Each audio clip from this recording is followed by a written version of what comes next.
What's going on, drinking buddies? Real quick, just a word from our sponsors. First and foremost, we are brought to you by our friends at Vinyl Me Please.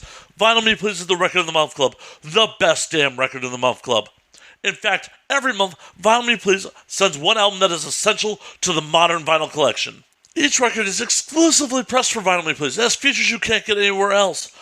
Bonus tracks, inserts, color variants, and it comes packaged with a 12x12 album-inspired art print and custom cocktail pairing. You can't beat it.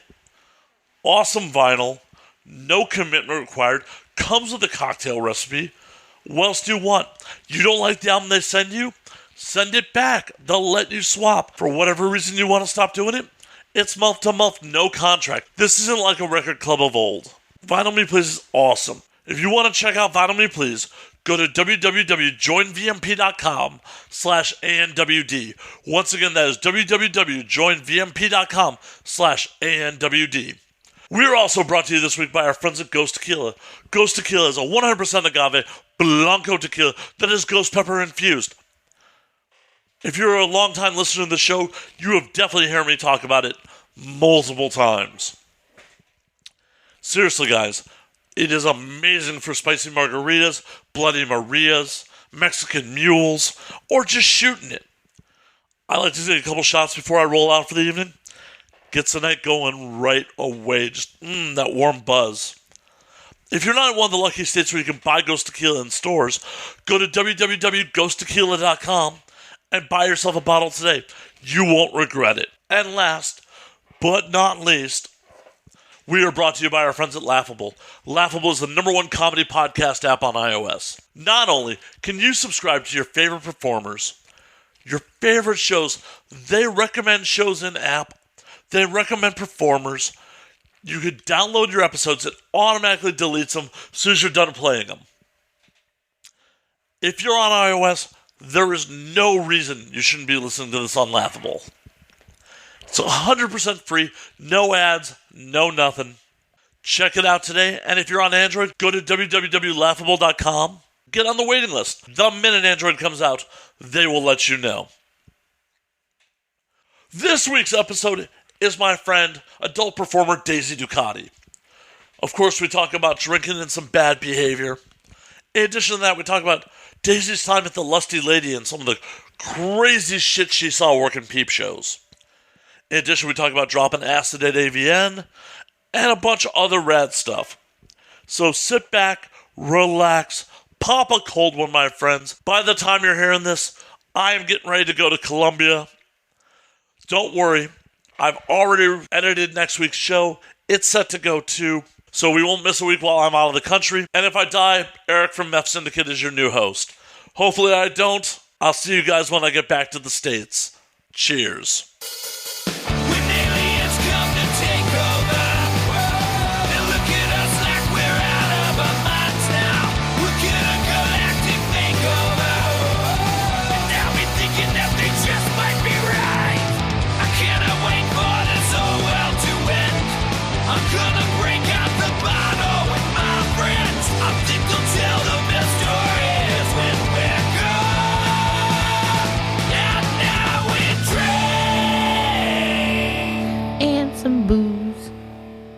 Drink it up, saying stuff. Doopy doopy doop ba ba ba ba.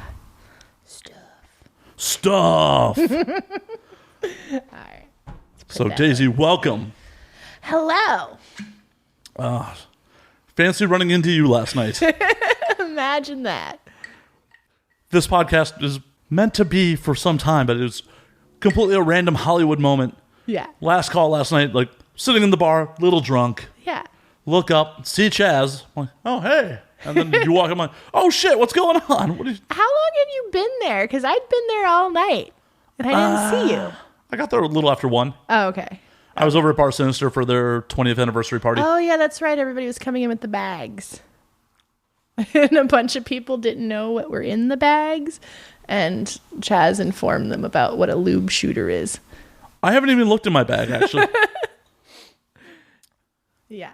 It was a lot like the porn convention goodie bags. Well, yeah, because it was sponsored by MFC and altporn.net and Doom's Whiskey. Yeah, some lady tried to give us a bunch of shit out of the bag that we already had.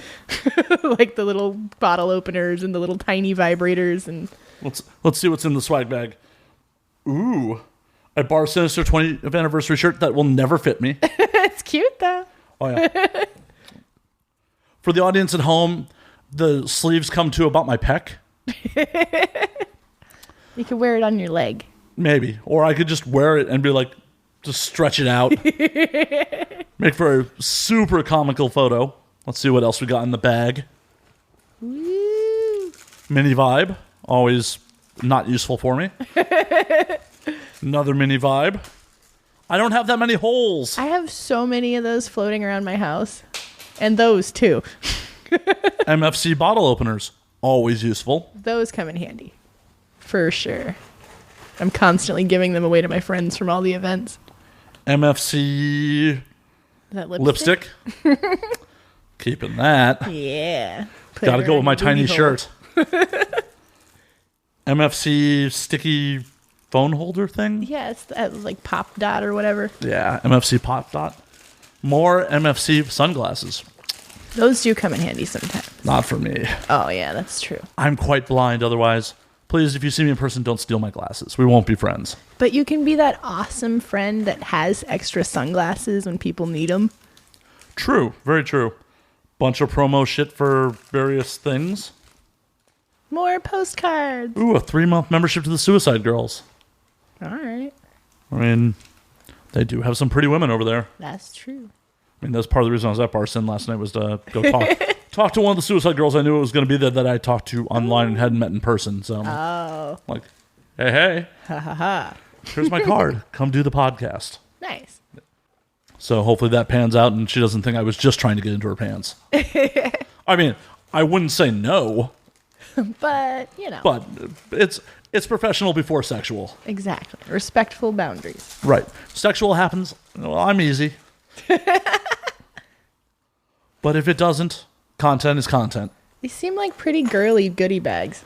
They totally are. There's like nothing for dudes in there other than the beer opener.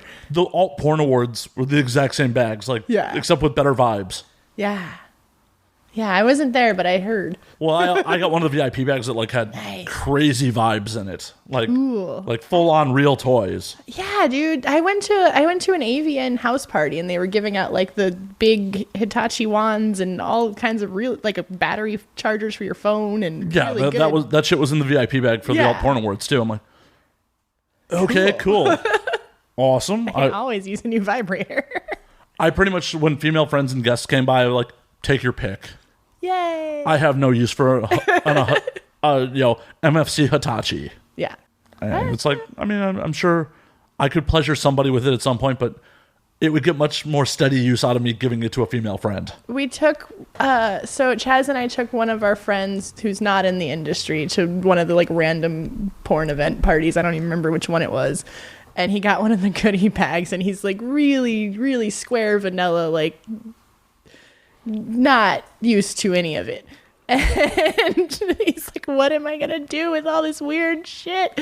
All these vibrators and stuff. And I'm like, dude, when a girl comes over, you have a packaged, wrapped, brand new vibrator you can offer her. And you don't just have one, you have 8 of them.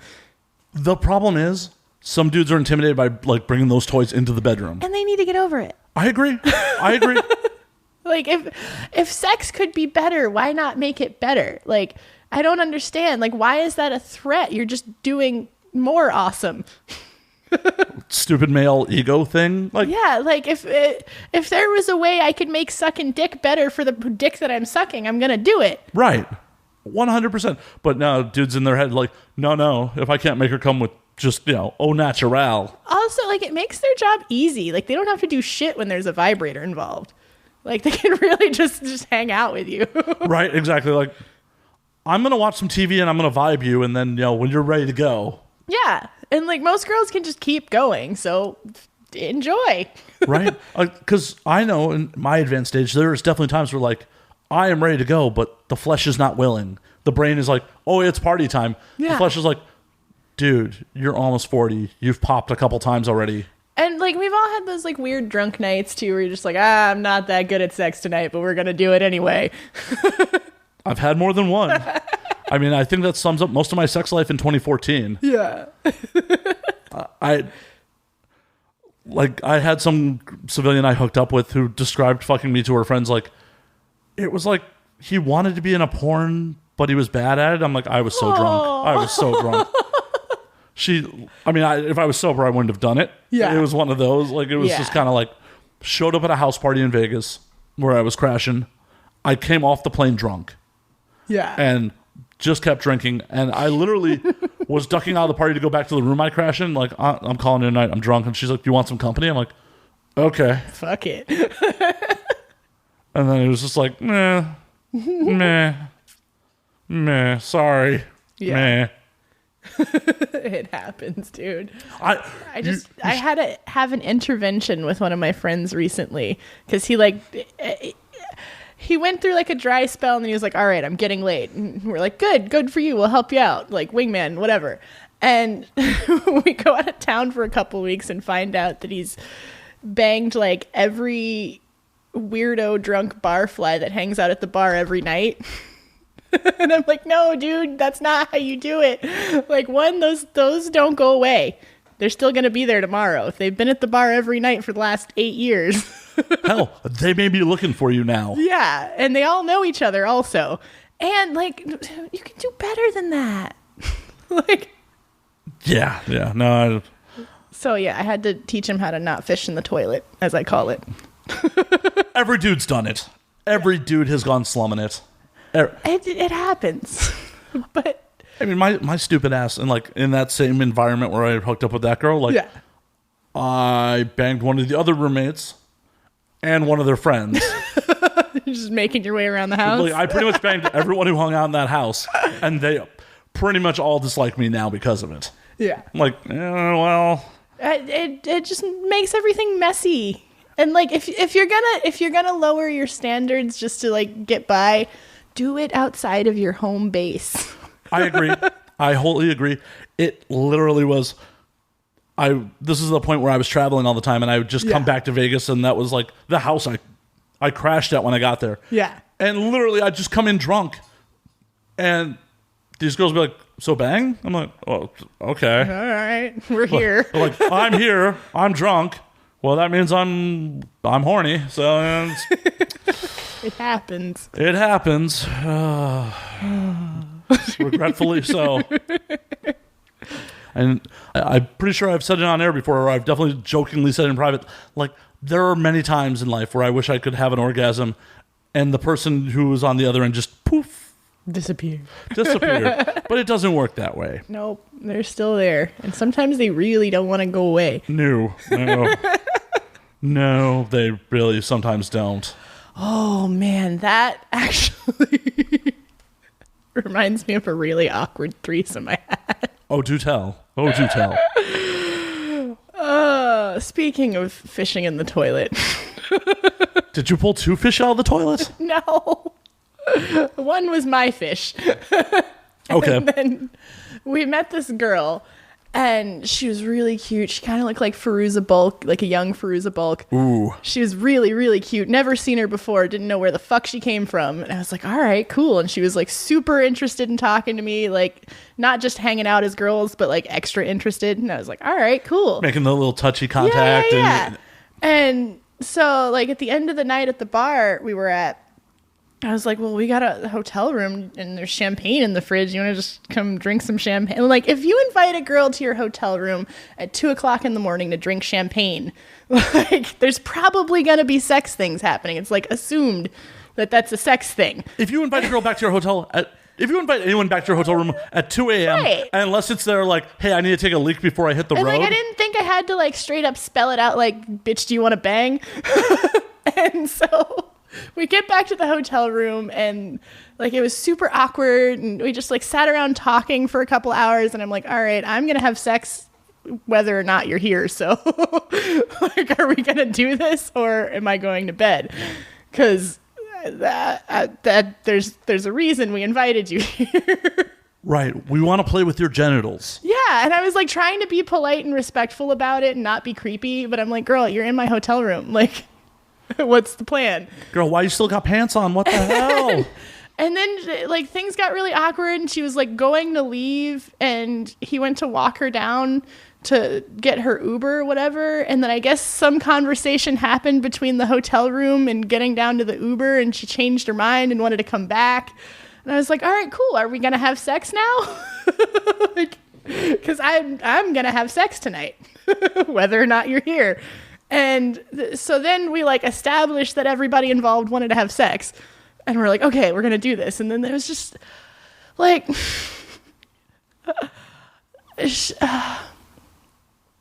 man.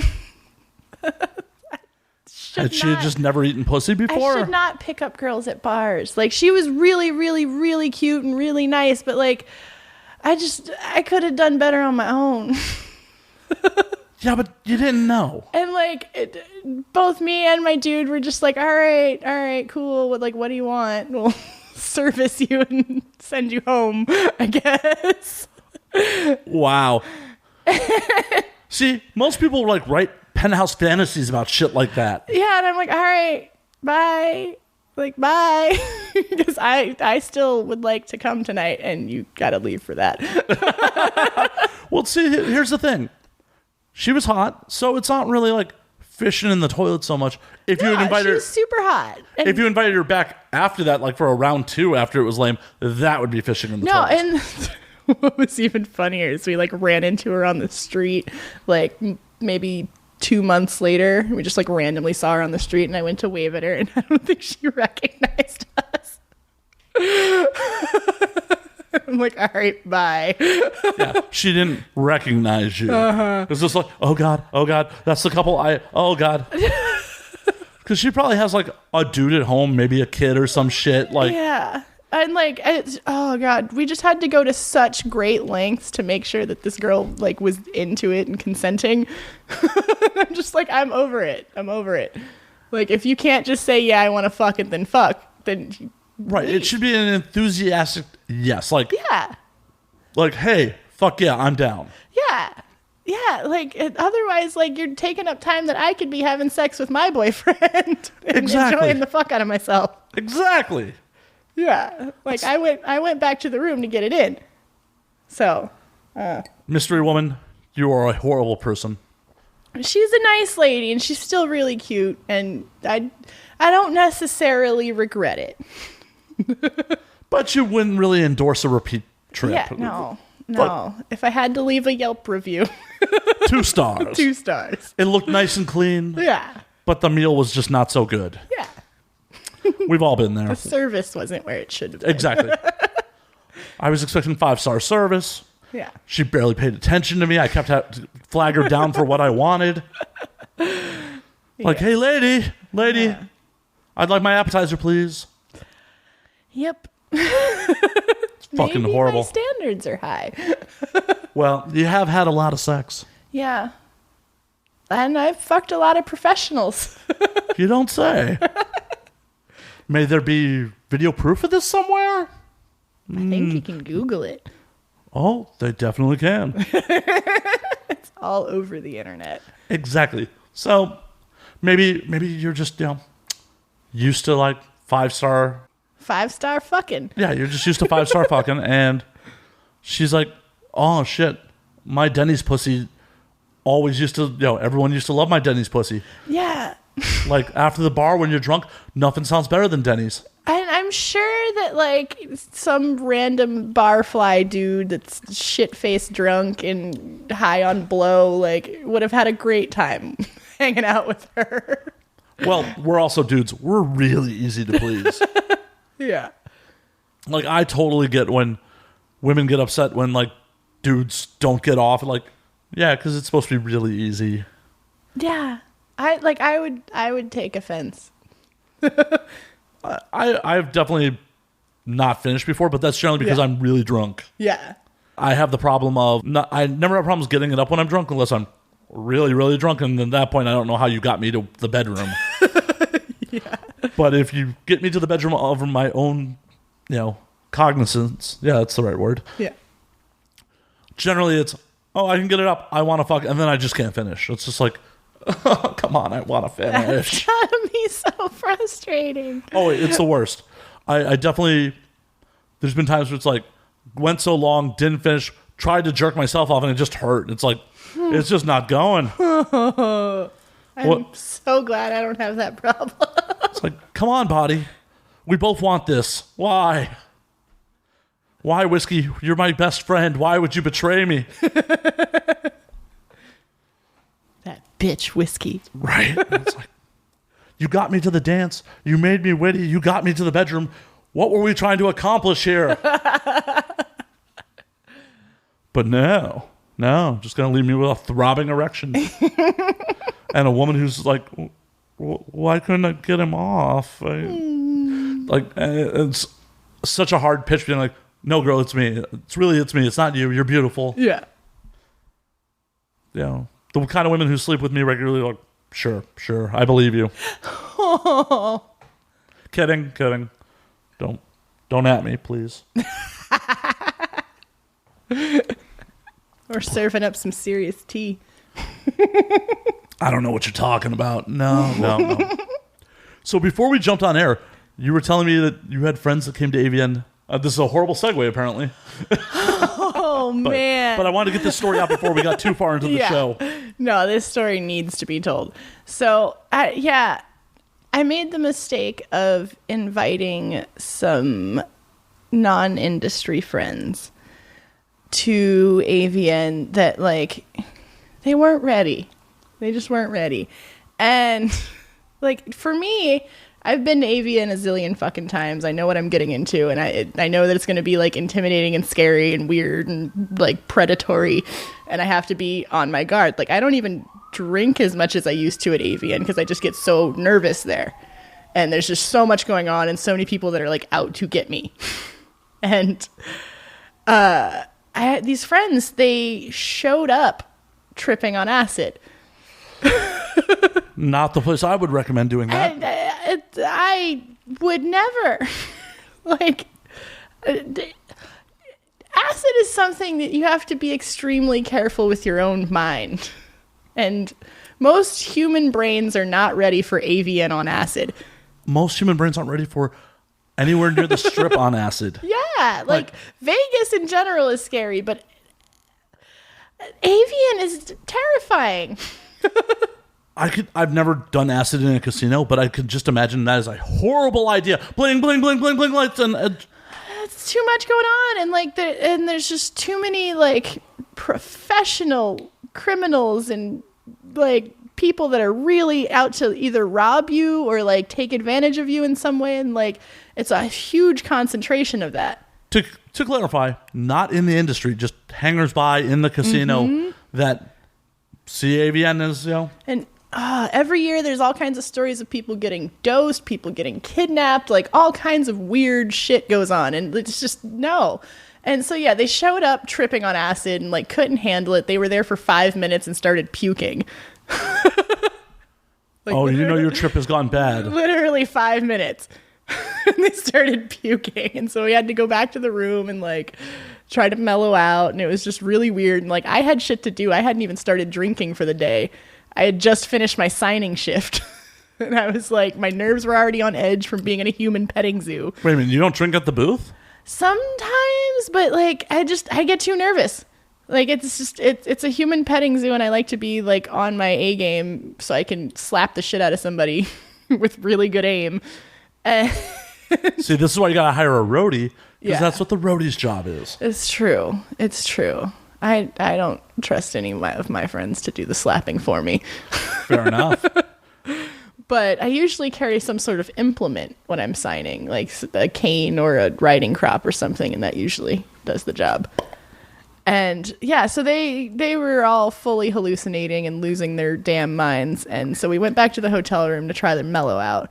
And we realized one of our friends was missing. And at this point, he had not had any acid, but he had one drink.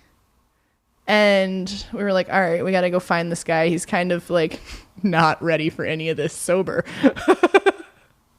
Oh, no. Oh, no. And so we go try to find him, and the friends that are tripping disappear, and I guess they went to their hotel room, and like they can pretty much handle their own business. I trust them to not get kidnapped. But this other friend, we needed to find him. And so, at some point we find out that like hours had passed and we couldn't find him. And we're like, all right, we still have to like do the things we were supposed to do tonight. Because I had like meetings and people to go see and shit. And so a couple hours went by and we get a phone call from the acid tripping friends. And they're like, okay, he's in our hotel room. He's, oh no. And, like, I guess they gave him acid and he got dosed, we found out. And like all bad. And they like got into it with him and he left. And I guess he ended up in the hospital. What kind of horrible friends are like, dude, you're all fucked up. You need this acid to get you straight. Exactly. Like it was just an ordeal of a night. And I was like, all right, I'm never inviting people to Avian again that haven't been there before. Don't. No. Like, if you haven't been there and you can't handle your own shit, I don't want to be around you that week. Like, no. You gotta ease them in. Take some civilian friends to Exotica.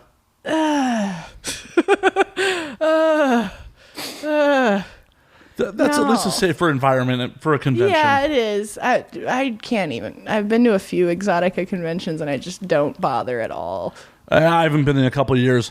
Though the one time I brought civilians to Exotica Chicago, literally they left the convention at the end of it after like partying all night with us and went, man, you like opened the curtain. You showed us the wizard. Like, I can't watch. Porn's not the same anymore. I'm like, oh, did you mean that like my friends are real people? Like, and because they're real people, some of them are flawed people. Like, it's true. And like some people, it fucks up their whole perspective of the world to like meet the people they jerk off to. 100%. I gotta be honest, like my time in porn has kind of ruined a lot of porn for me. Me too. Because a lot of the people that I used to really get off on, I'm like, oh my goodness. No, you're not hot to me anymore. Well, for me, even if they are like still physically attractive, yeah, I don't jerk off to people I'm friends with. Yeah, it's just it creates a little level of awkwardness. Yeah, like the one caveat of that is if I fuck them in real life. It's like, if I've been inside you in real life, I can, I'm jerking off to the memory. It just, it's a scene in front of me that I'm kind of... Also, like, for me, a lot of it has to... If you've ever, like... It's kind of like working in special effects and trying to watch a movie.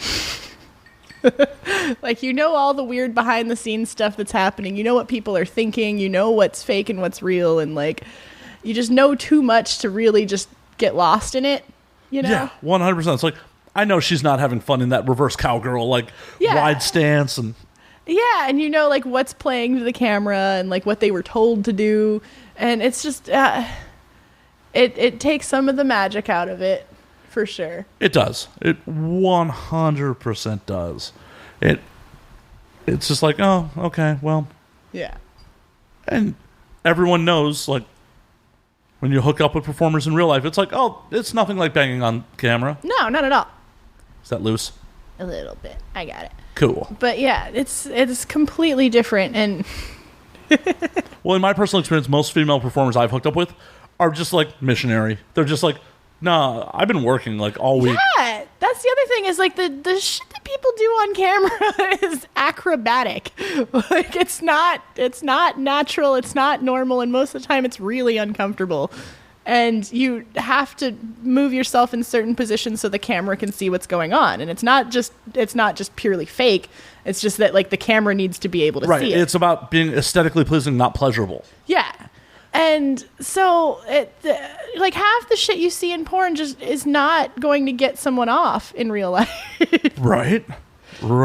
Like, unless you're really masochistic. I mean, I've definitely slept with some people who are. But they really like getting fucked in pile driver. I've never done pile driver in real life. I don't have it. Like, that doesn't look like it'd be fun for my dick either. Exactly. Like, my dick doesn't bend down. It's not supposed to go that way. Right. It's supposed to be erect and up, not like S kind of dealy. No, that's how you get broken dick. Exactly. Oh, man, and so many dudes break their dicks trying. Did you hear about Dennis Rodman? Did he break his dick at the Bruce Willis roast? Dennis Rodman has broken his dick 3 times. In who? I think it was 3 different girls. Was one of them Carmen Electra? So I forget exactly where I saw this, but there was like an animated thing of him telling the story, and it was really hilarious. I want to see if I can find that on Google real quick. I'm sure if you just Google Dennis Rodman breaks his dick, you'll find it. And I don't feel bad for him because he's a jerk. Have you met Dennis in person? I have not personally met him. However, I do have a really funny story about him. Well, actually, no, I met him at the Comedy Store once, but kind of in passing. But one time before I moved to Vegas, when I was visiting there to dance with some friends from San Francisco, we all got hired at Sapphire, and we were like working the week at Sapphire. And I was exhausted towards the end of the week because we'd worked every night that week. And stripping in Vegas is stressful. And I took one night off, and it happened to be the night that Dennis Rodman was making a guest appearance. And I was like, no, Dennis Rodman's going to take all the attention. No one's going to make any money. I'm just going to go to the pool tonight and like chill. And so my friends went in, and one of my friends is an incredible pole dancer. She like does pole dancing competitions, and she's absolutely glorious on the pole. And so Sapphire already has like this weird little tiny stage. It's like the size of this table. And she's kind of a small person, so it worked out okay. Like, if I sat with my back to the edge of the pole, my feet would hang off the edge of the stage. And that's how small the stage was. And so she's on stage doing her thing, like some really acrobatic stuff on the pole, defying gravity, whatever. And fucking Dennis Rodman just jumps on the stage with her. She like goes to the floor to do floor work and tries to like maneuver around him, and he like steps on her and kicks her off the stage. And totally fucks up her money for that stage set. Because, like, you know, people... Yeah, they make it rain. There's 500 girls working at any given night at Sapphire, so there's thousands of customers there. Like, it's a busy, huge strip club. So stage tips are actually pretty good. You make, like, $100 to $200 in a stage set. Right. And, like, he totally fucked up her money, ruined her stage set, and then, like, tried to high-five her about it later and didn't apologize or anything. He just thought he was the coolest dude, and she was going to want to suck his dick because he was Dennis Rodman. Probably because that's worked before. Oh, man, she was not the one to try that on. She was pissed. Pro tip for any pro athletes who want to jump up on stage, pay the girl who was on stage. Right. Like, you got money, at least tip her. Right. You're a multiple millionaire. If you throw 1,000 her way... Like, I don't care who the fuck you are. I don't care if you're Oprah fucking Winfrey. If you jump on the goddamn stage with me, you better pay me. Right? Like, because you're not paying my fucking rent. Yeah, and you're taking my money, literally. Like, I am supposed to be making money right now, and you're taking that away. 100%. I was so happy I didn't go that night, because I would have lost it. Like, it was already hard enough dancing there. That place was a mess. It was a mess. I've never been a fan of Vegas strip clubs. Me either. And I've tried a bunch of them. Like, a couple of the smaller ones were okay, but like, I've danced all over the country, and Vegas is one of my least favorite places. And it's weird because so much money gets made there, but it just doesn't work for me. Well, you got to be like grade A hustler stripper to work those clubs. These girls are mean. Oh, I know. They are mean. Because I definitely went to Vegas as a civilian and ended up in strip clubs. Yeah. And just mean, aggressive girls. Scary. And years later, once I was in the industry, I ended up in a couple of the strip clubs. And these girls roll up to me and then just aggressive. And I'm like, yo, I'm just going to lay it down to you now.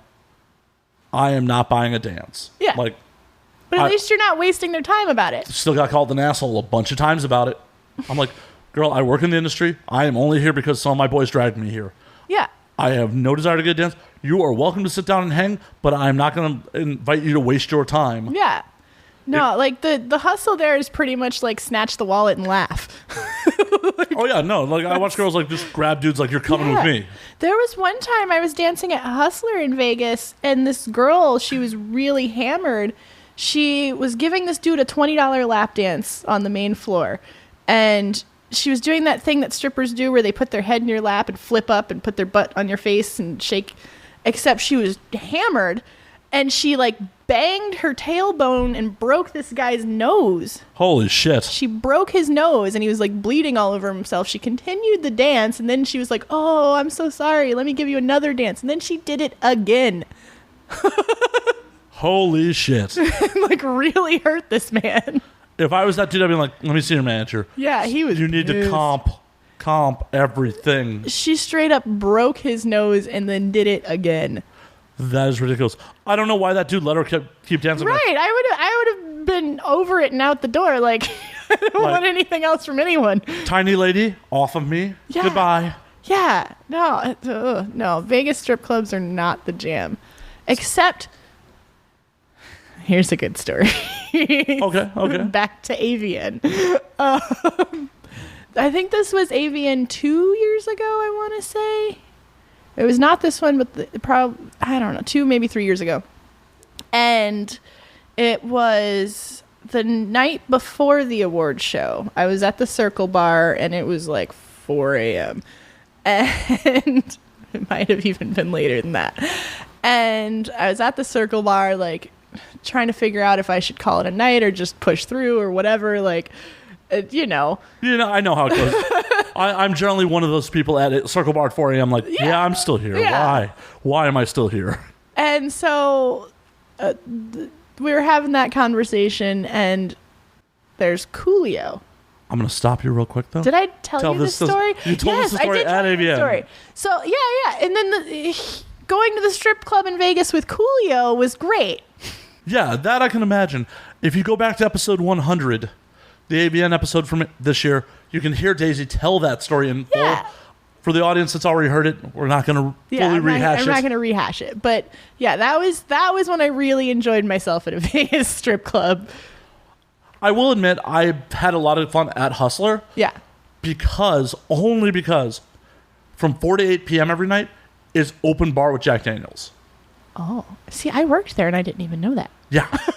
You got to have like the Deja Vu membership card. Okay, gotcha. It's like the locals members, but it's open bar for 4 hours every night. So when I lived in Vegas, I would roll there for the open bar to watch UFC fights.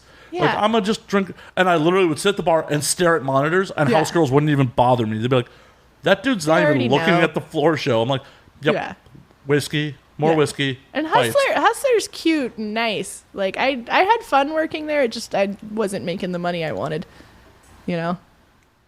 But I feel like Hustler's a little off the beaten path is part of the reason like they don't get as much business as you think they should. Also, like nowadays with stripping in Vegas, like there just isn't the money that used to be there, and most of the girls that are making money stripping in Vegas are doing out calls. And that's not my jam. And so like I'm old school stripper, like I'll sit and drink your money and talk to you. Right. And nobody's trying to pay for that in Vegas. No, not when prostitution's readily available. Exactly. And there's a lot of really, really hot hookers in Vegas. Oh, yeah. No. Dozens of them. Half my jam when I used to fly back into Vegas on Friday was like, are hooker or stripper? Who's arriving at the airport? Like, are you just a stripper or are you a hooker? Oh, dude. Where you go to get the sheriff's card in Vegas. So for people that don't know, when you strip in Vegas or if you bartend or work any sort of like entertainment related job. Almost anything in Vegas. Yeah, you have to get the sheriff's card. And there's like this special office you go to and they do a background check and you pay $40 and get a card saying that you don't have any warrants pretty much. And going there first thing in the morning is the funniest circus of people because it looks and feels like a DMV, but it's full of strippers and bartenders who are all hungover. It's all like really attractive, like fun looking people that are all hungover as shit, like hoping that they don't have any warrants. I had the pleasure of AVN 2 years ago having to drop off Amber, Ivy, and Draven Star there on Saturday morning because they were featuring in Hustler as part of the Burning Angel party. Cool. Like, oh my God. Because we had been drinking at the Circle Bar until God knows when the night before. And I'm a monster who will just be like, 2 hours of sleep, whatever. Yeah. And I made Draven give me her hotel room key the night before. Her and Amber were staying in the same room. I roll up at like 6 o'clock in the morning. Knock, knock, knock. No answer. Knock, knock, knock. No answer. I'm like, this is why I have the key card. Chunk. Let myself in. Walk up to Draven. Shake, shake, shake. Nothing. Shake, shake, shake. Nothing. Shake, shake, shake. She rolls Slap, over. slap. Yeah. She rolls over like daggers in her eyes. I'm like, time to go get your card. Like, oh. Got her and Amber like in the fucking car. Kicked them out the door there. I'm like, well, have fun with the sea of people. I've done my job and got you here. Goodbye. Yeah, no. Like, that was a solid for Joanna because, Joanna's like, you got to make sure they get their fucking sheriff's cards. Yeah, because you cannot dance without it in Vegas. I'm like, yeah, no problem. I'll get them there. I'm not sitting there with them while they get it, though. Yeah. Because I went back to the Hard Rock, went to Mr. Lucky's, got breakfast, and then to sleep. Nice. But yeah, the sheriff's card office is a weird scene. It's so weird. It was comedic. It was hilarious. I wish you could just roll through there with a microphone and just start interviewing people. Like, in the morning, like, so where are you in from? What are you in Vegas to do? What are you in for? Exactly. What are you in for? Totally. And there's always inevitably somebody who didn't know they had a warrant and gets arrested on the spot, and it's a whole thing. Oh, and you don't want like Vegas, they'll arrest you for not paying a traffic ticket. Like, they're serious. Oh, yeah. They want their fucking money. They're serious. They have no income tax, so they got to get their money other ways. They're getting it. They're 100% getting it. Yeah. Part of me kind of misses living in Vegas sometimes. A lot of me doesn't. Yeah, see, I live like out in the middle of nowhere in the mountains. I love it. Like, I go to Vegas for groceries. Well, but you're in a happy relationship. Like, yeah. Being a single dude living in Vegas, it's a different scene. Oh, I can imagine. It's a weird vibe. And that place is like built to just take men and eat them. See, I'm not worried about that. I'm so jaded to most of that shit. Yeah. Like, seriously, the only way I step foot in a strip club is like if I'm being paid to be there. Yeah. Shout out to Dames and Games, by the way. Thank you. Woohoo! Too bad you won't be in town Tuesday. I mean, by the time this airs, it'll be way past it. But I'm hosting Topless Karaoke on Tuesday night. Cool. That sounds like fun. Well, we're probably leaving tomorrow, but if you end up staying, come on out. I'll get you guys in. We'll have bottle service. It'll be fun. Yeah. But that does sound fun. Unless, there is a gig that has me at a strip club, I generally don't step foot in them. Yeah. I don't consider Jumbo's Clown Room a strip club. Oh, Jumbo's is great. Yeah, Jumbo's a dive bar. Although, I went there for one of my friend's birthdays, and I was trying to buy her a lap dance. And the girl was really cute. She picked out who she wanted and everything, and I was like, all right, I'll go get her. And, like, I've worked in a lot of strip clubs. If you're that hard to find for a dance, like, you're doing it wrong. But not many people buy dances at Jumbo's. So. Yeah, and when I found her, she was like, oh, I don't know if we really do that. And I was like, well, do you want this money to go sit on my hot lady friend's lap? Like, she's not going to grope you. Do you want this? Here's $50. Right. Like, take the money. Yeah. Because there's that little seat in the back corner that's technically where the lap dances happen. Yeah. And, like, I wasn't asking her to do anything weird, just like a regular old-fashioned lap dance. Like, ye old-timey lap dance. Yeah. But I like lap dances. Oh, I like them too. I also like to have orgasms, and I don't like to pay to have my dick teased. Yeah. See, I don't know. Maybe it's just because I've spent so much of my life in strip clubs. Like, I really enjoy the circus of it in a, like, not getting sex kind of way. Well, that's the thing. It's a very different experience being a woman in a strip club. Yeah. Like, you're safe, essentially. Little do they know that you're not safe, but but in their mind, they think you're safe. Totally. And then they find out who the fuck I am, and they're like, oh, shit, yeah. Exactly. Let me pick your brain. I am just some dude. I am some Mark. And it's like, no, lady. I'm not some Mark, and I really don't care. Yeah. Like, I'm not the guy who's like, I'm going to strip club to try to pick up a girl. Like, no, terrible idea. I know. Worst plan. But how many dudes have that in their mind? No, the only reasons to go to strip clubs are to drink, party, get attention. Like, that's the main reason that people should be going to a strip club, is to get attention. Believe it or not, for someone who's broadcasting their bullshit to the internet. Yeah. I'm not that star for attention. Yeah. And like the average person like doesn't need that kind of attention. But like if you're bored and alone or whatever, like you just want to fucking drink and hang out with a hot girl and she'll rub her boobs on you, like it's fun. Sure. Sure. I don't know. Maybe I'm just an old jaded man, but yeah, I don't care about tits unless I get to actually like play with them for reals. Yeah. Like, I just like boobies. Right. Well, I love tits too, but it's like if those aren't going in my mouth and then we're proceeding from there, I don't care. Yeah, don't lick the boobs. I can't tell you how many strip club customers I've seen trying to lick strippers' tits. And like the first thought that comes to mind is, didn't you just see her rolling around on the floor all sweaty and gross? Come on. How many dudes are into that? And like, how many other dudes tonight have tried to lick that same boob?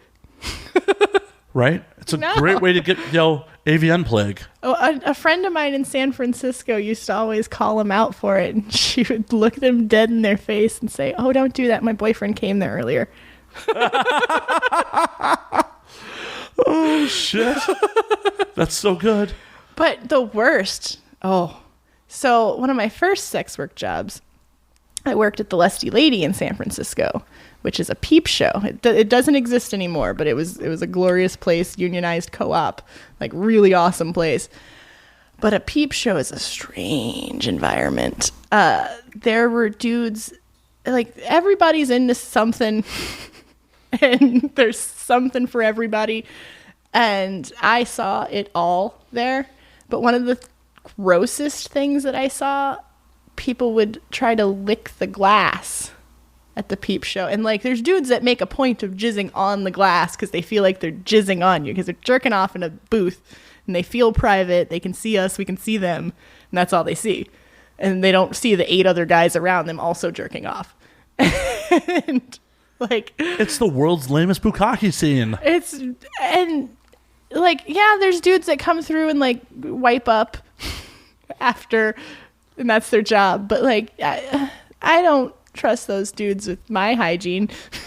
No, not so much. And there were so many guys that would get so excited. They looked like a dog licking a window. Like,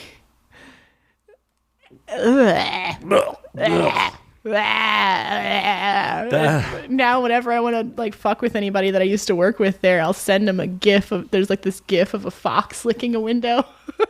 That's so grody. It doesn't even need context. I'll just send it to them and they know exactly what I'm talking about. Holy fuck, that is a way to kill someone's boner. Like, oh, you want to hear the real boner killer? Of course. I'm sure the audience does too. One of the most interesting things that we would see there is that actually one of our regulars had a thing for Barbies. And what he would do is he would take a bunch of Barbies, pop the heads off, and string them together by the hair. So it would be a string of Barbie heads, and he'd shove them up his ass, his unwashed, not enemaed ass, and stuff all these gnarly, nappy-headed Barbie heads up his ass and pull them out all yuck. And that was his jam. To each their own? I mean, the real hero of this story is the guy who has to clean up after him. Yeah. Now, the question is, did he leave the Barbie heads behind, or did he take them and reuse them? I'm pretty sure he took them with him. I don't know if he had different Barbie heads every time or if it was the same ones. And, like, I don't know if he just, like, stuffed them in his pocket when he was... Because usually the window closes and then they leave. So I don't get to see what happens after the window closes. So I want to know, though. That's a good question. Man, there's some Toys R Us employee who was super weirded out in those days. Like, why is this guy coming in buying Barbies? So many Barbies. So many Barbies. Oh, and there was the other guy that used to sound himself with pipe cleaners and pencils. And for those that don't know, sounding is when you stuff something in your urethra, in your pee hole. And and he would stuff pencils in there and then intentionally break them. And that was how he got off. Someone should have notified the authorities about that man, because that guy is a serial killer. We saw some shit. Like, the Lusty Lady prepared me for just about anything. That's why, like, nothing phases me when it comes to porn and camming and all that, because I'm like, I've already seen it all, guys, up close with a window between us. And to be fair, I'm not actually kink shaming that dude, but that's one of those I just can't wrap my brain around. That's not safe. I'm going to go ahead and say that's not safe. But it's his body. It's his choice. If he wants to do something that isn't safe. But it's unsanitary and unsafe, and he would injure himself intentionally. Guess what? If you injure yourself intentionally, and that's your thing, your body, man, your choice. Yeah. I'm not into it. I can't wrap my brain around it, but... And I'll still take $1 a minute to watch it. You're a better person than me. I'd be like... Yeah, where's the emergency close the window button? There was one of those, but no. He you know what? Like, I think that job also helped me, like, remove my own sexual interest from my work type of sex things that I do. So, like, a lot of times I can just, like, watch and be fascinated and, like, not have to be into it. You're like, this is purely scientific. Yeah, like I'm really just interested to see what's going to happen here. And it's made me so much better at Skype shows because I'm like, I don't care what's going on. I just want to see. I don't know, man. Sounding in general is just one of those things like I can't wrap my brain around. Like, I'm old enough to experience like a gonorrhea test where they had to Q-tip your dick, and it is literally one of the most unpleasant experiences of my life. Yeah. I mean, for a while there, to be fair, was only having protected sex at the time, but I would only go get an HIV test at that point because... Yeah, you're like, just like, fuck it. I'll know. Like, gonorrhea, I'll have symptoms, even though I didn't realize at the time that, like, both gonorrhea and chlamydia can be very asymptomatic. Yep. But... Thankfully, no dirty dick there, but... Well, now if you go through talent testing, they don't have to do the Q-tip thing. Oh, no. I mean, this is the 90s. Yeah, they don't have to do the Q-tip thing anymore. Oh, yeah, and that's why I get tested regularly now. But yeah. In my, the late 90s, early 2000s, I grew up in the era when, like, they just convinced you were going to get AIDS. Like, you fuck raw, you're getting AIDS. So... Yeah. I probably had sex with like 10, 15 different people before I ever like intentionally raw dogged somebody. Yeah. Like I had condoms break with a couple girlfriends, but like it was a committed relationship, whatever. Yeah. She didn't get pregnant and life was good. You probably dodged a couple of bullets along the way. Oh, no, I definitely 100 smart. 1000% dodged a couple bullets. But yeah, I did still kid free. As far as I know, none I pay for. I did like the full spectrum test the one time, and I'm just like, no. I'll just go keep getting HIV tested, and like whatever they can get from blood testing, I'll do that. Yeah. Like, and I hate needles. I fucking hate needles. Yeah. But I'm like, I'll do that. Q-tip in my dick again? No. Because. Not only is it miserable when it goes in, the next couple times you piss fucking hurt too. Yeah, the Q-tips aren't supposed to go in there. No, they're not. That's not where they go. Yeah, eventually they're... so glad they don't have to do that anymore. Me too. I mean, even they stopped doing that like in those days. Like a couple of years later I rolled in, they're like, do you want the full spectrum? I'm like, not if you're going to Q-tip my dick. Like, I was just flat out about it. Like, if you're Q-tipping my dick, no, I'm good with just HIV. They're like, oh, no, we don't do that anymore unless you're having discharge. I'm like, oh, I'll pee in a cup. Yeah, no problem. Like, duh. Was that mildly irresponsible of me? Probably. But I did it. Because, I value my dick hole. Yeah. That reminds me of...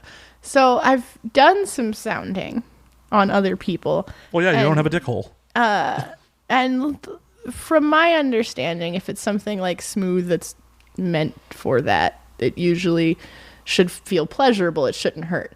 And when I was researching how to do this, like I was getting trained by people, and then I was like looking up videos online to see, just to kind of learn as much as I could about it before I actually did it to somebody.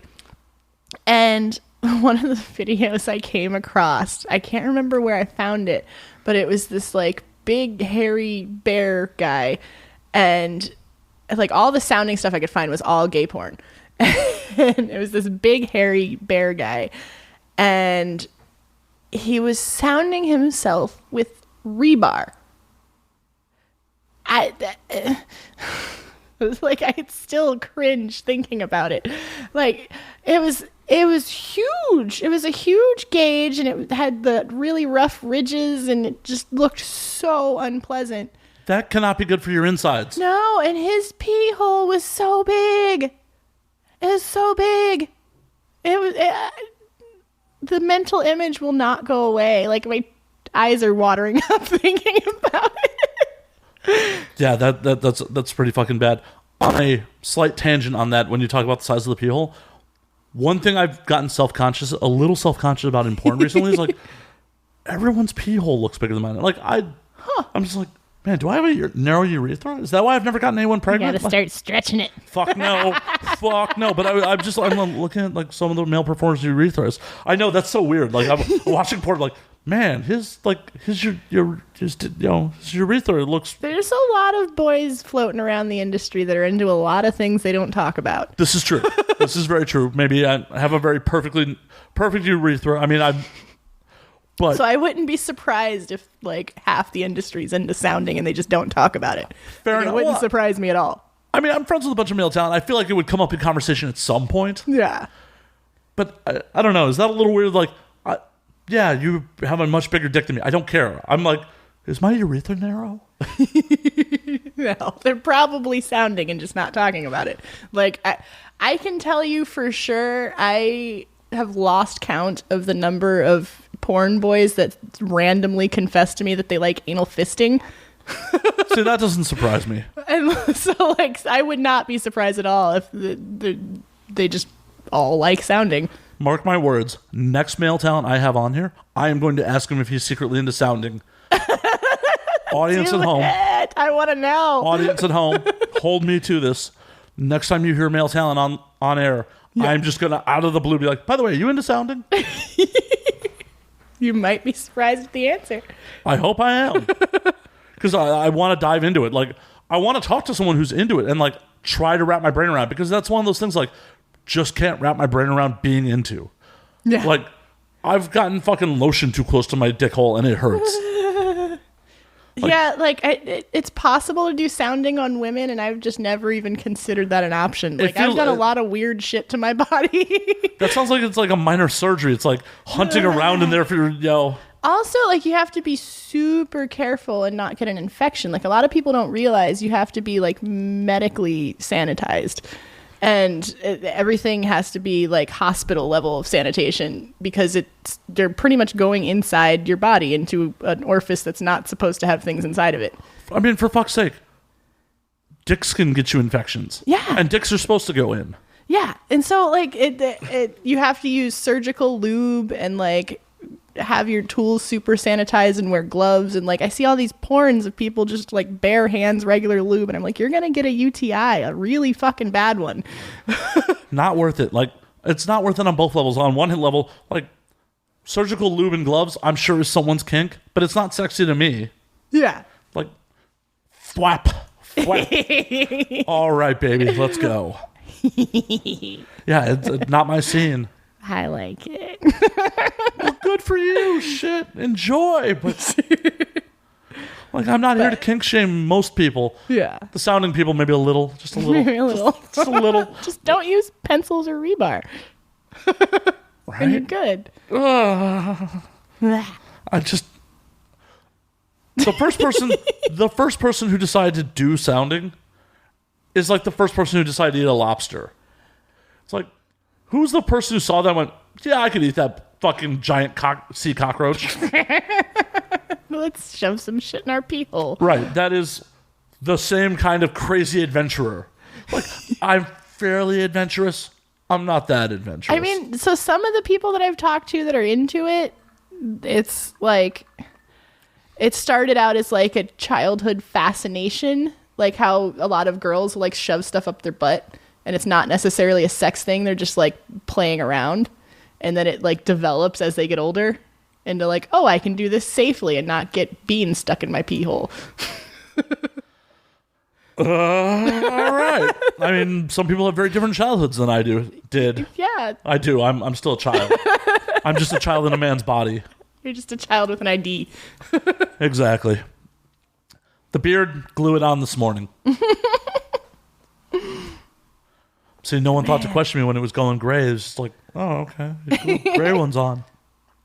Gotta switch it up. Exactly. But yeah, I don't know, man. It also might be, because it did start in the gay community, that the gay community fucks so much. They're like Hugh Hefner. Like, they just fuck so much they got bored. Yeah. Like, I gotta spice this shit up. I fuck so much that regular sex is boring. I've said this, I'm sure I've said this on air too.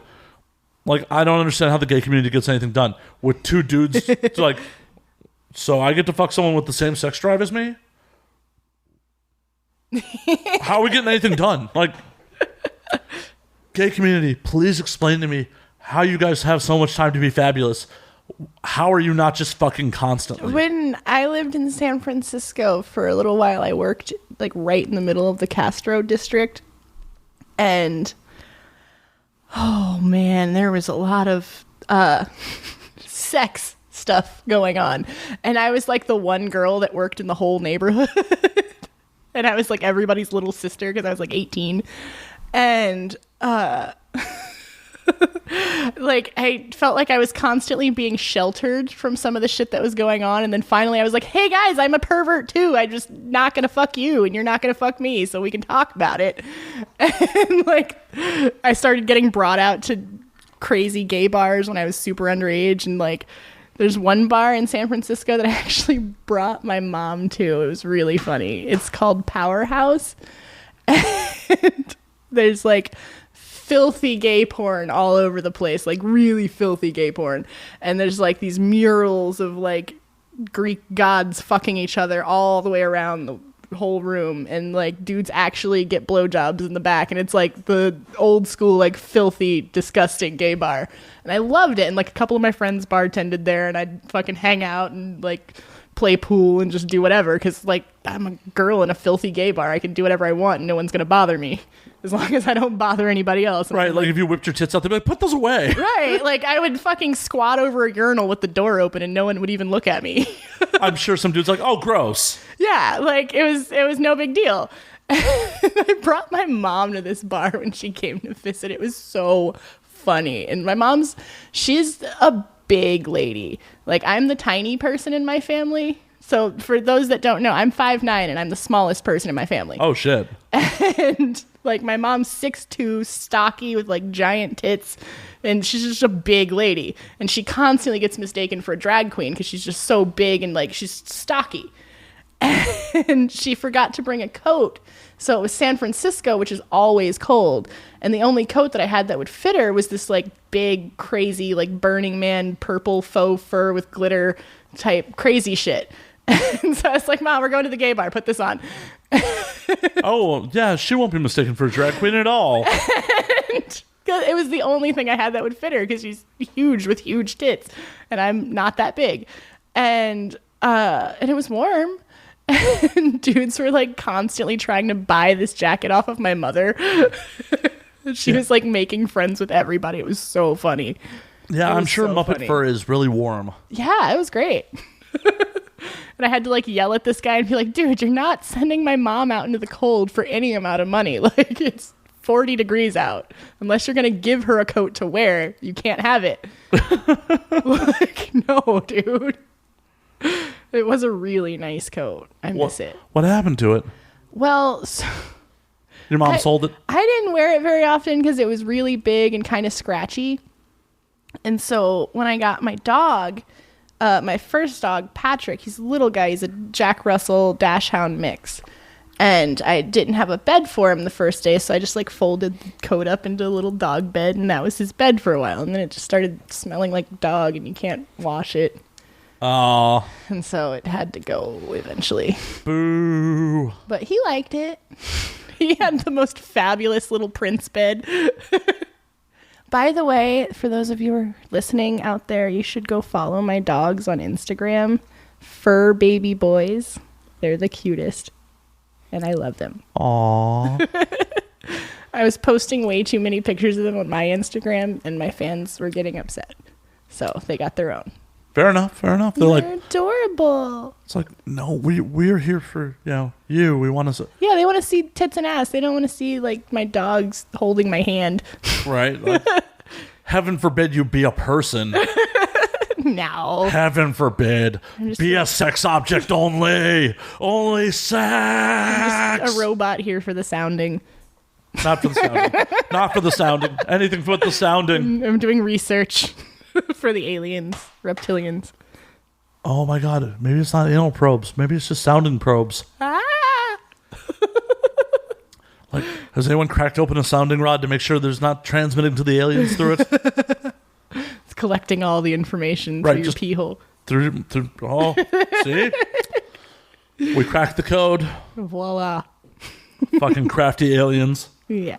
I saw a UFO the other day. Like a real one. Break this down. Like, you can't just throw that out there and just be like... Speaking of aliens. You can't just throw that out there and be like, yeah, I saw an alien. By the way, strip clubs. So, like I said, I live out in the middle of nowhere in Nevada. And a lot of weird alien shit is known to happen out there. And I was driving home one day. It's like dark road, nothing around. You can't even, there's like a mountain between me and Vegas, so you can't even see the lights from Vegas. It's just super dark. And there was a light, and at first I thought it was a plane. There was a light up in the sky, but it was really bright, and it was blinking kind of weird, like in a weird pattern. It wasn't like rhythmic plane blinking. It was blinking like weird distress blinking. And it just suddenly fell out of the sky. Like, it descended super quickly, and I was like, maybe it was a helicopter? Sure, it wasn't someone's drone? No, it was too high up. It wasn't... Some of those drones get fucking high. Yeah. I don't know, man. But the way it fell, like, it just kind of dropped out of the sky. It was real weird. That could have easily been someone's drone that, like, got out of range of the controls. That's true. Like, oh, no. Still an unidentified flying object. Very true. Very true. Because I don't know what the fuck it was, but it was, like, flying over my town, super high up, and just dropped out of the sky, and I never heard anything about it. I mean, Nellis Air Force Base is not too far from there. Yeah, it's true. They could be running some weird shit on Nellis. Some weird shit. They were gonna hellfire your fucking house. Like, they're like, we're taking out Daisy Ducati. She's on the kill list. They're watching us. Well, of course they're watching us. People. So how much money would it take for you to sound the president? I'd do that for free as long as I can use rebar. So what kind of weird kink do you think Donald's into? Well, we know he likes pee. Well, allegedly he likes pee. He likes pee. We'll just put that out there. Allegedly he likes pee. I don't know, man. I feel like he's probably gotten to the point where he doesn't even have sex anymore. He just like makes people do weird shit and he watches. I don't know, man. Hef was fucking till like the day he died. But I feel like Donald Trump is the kind that like he'll hire a bunch of girls and there'll be costumes laid out on the bed, like weird shit, and he'll have them chase each other with lightsabers and like throw food at each other and sit on cakes. Like, I feel like he just orchestrates weird shit and watches it happen. Could be. That's my best guess. I mean, that's kind of what he's doing with America. Exactly. Exactly. Once again, don't at me. Don't at me. Don't at me.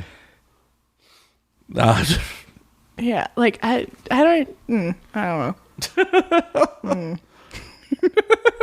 I mean, when you've been that rich for that long, I mean, like, not the president, not just the president, like anyone who's been that rich that long, I just imagine is into weird shit. Yeah, I would hire girls to run around in costumes and shove lightsabers up each other's asses. See, and that's what's fucked up with America right now, is that, like, these dudes have to be ashamed of that. Like, seriously, you got all the money and the power. just let your freak flag fly. Be like, yep, that's what I'm into. Yeah, totally. Sit on a cake for me. All right. Fart into it. But I do that now, except people pay me to make them do it. Exactly. Oh, man. Poor Chaz has to sit through some of my night flirt calls sometimes. Is he like just biting his hand? Because sometimes I forget to turn it off. And when a call comes, I want to answer it because one, I'm it's money. Morbidly curious. What the fuck's going to come through this time? And two, I like money. So if I can, I'm going to answer it. And there have been times we've been on road trips and we're stuck close quarters in the car together and he's listening to me yell at someone about shoving his son's birthday cake up his ass. Which is a real conversation I've had for money. I was not doubting it in the least bit. There was no skepticism at all. I'm like, yep. And it's just the shit that he's had to sit through and hear and not laugh is the hard part. He can't laugh because it ruins the whole thing if there's somebody in the background laughing. Right. And it's supposed to be an intimate moment between you and the dude. Yeah. Somewhere on the internet, there's a picture. I was getting my hair done. So Denali Winter is a performer who used to dye my hair when I lived in San Francisco. And I was getting my hair done. I was in those muumuus with the bikini body? Yeah. I was in a bikini body muumu. My hair was all fucking crazy. Because I was in the middle of getting it dyed bright red. And I had bright red hair dye smeared all over my face and arms. And I had a bottle of champagne in my hand. I was drinking out of the bottle, just chilling, having homie time, getting my hair dyed. And I had zombie slippers on.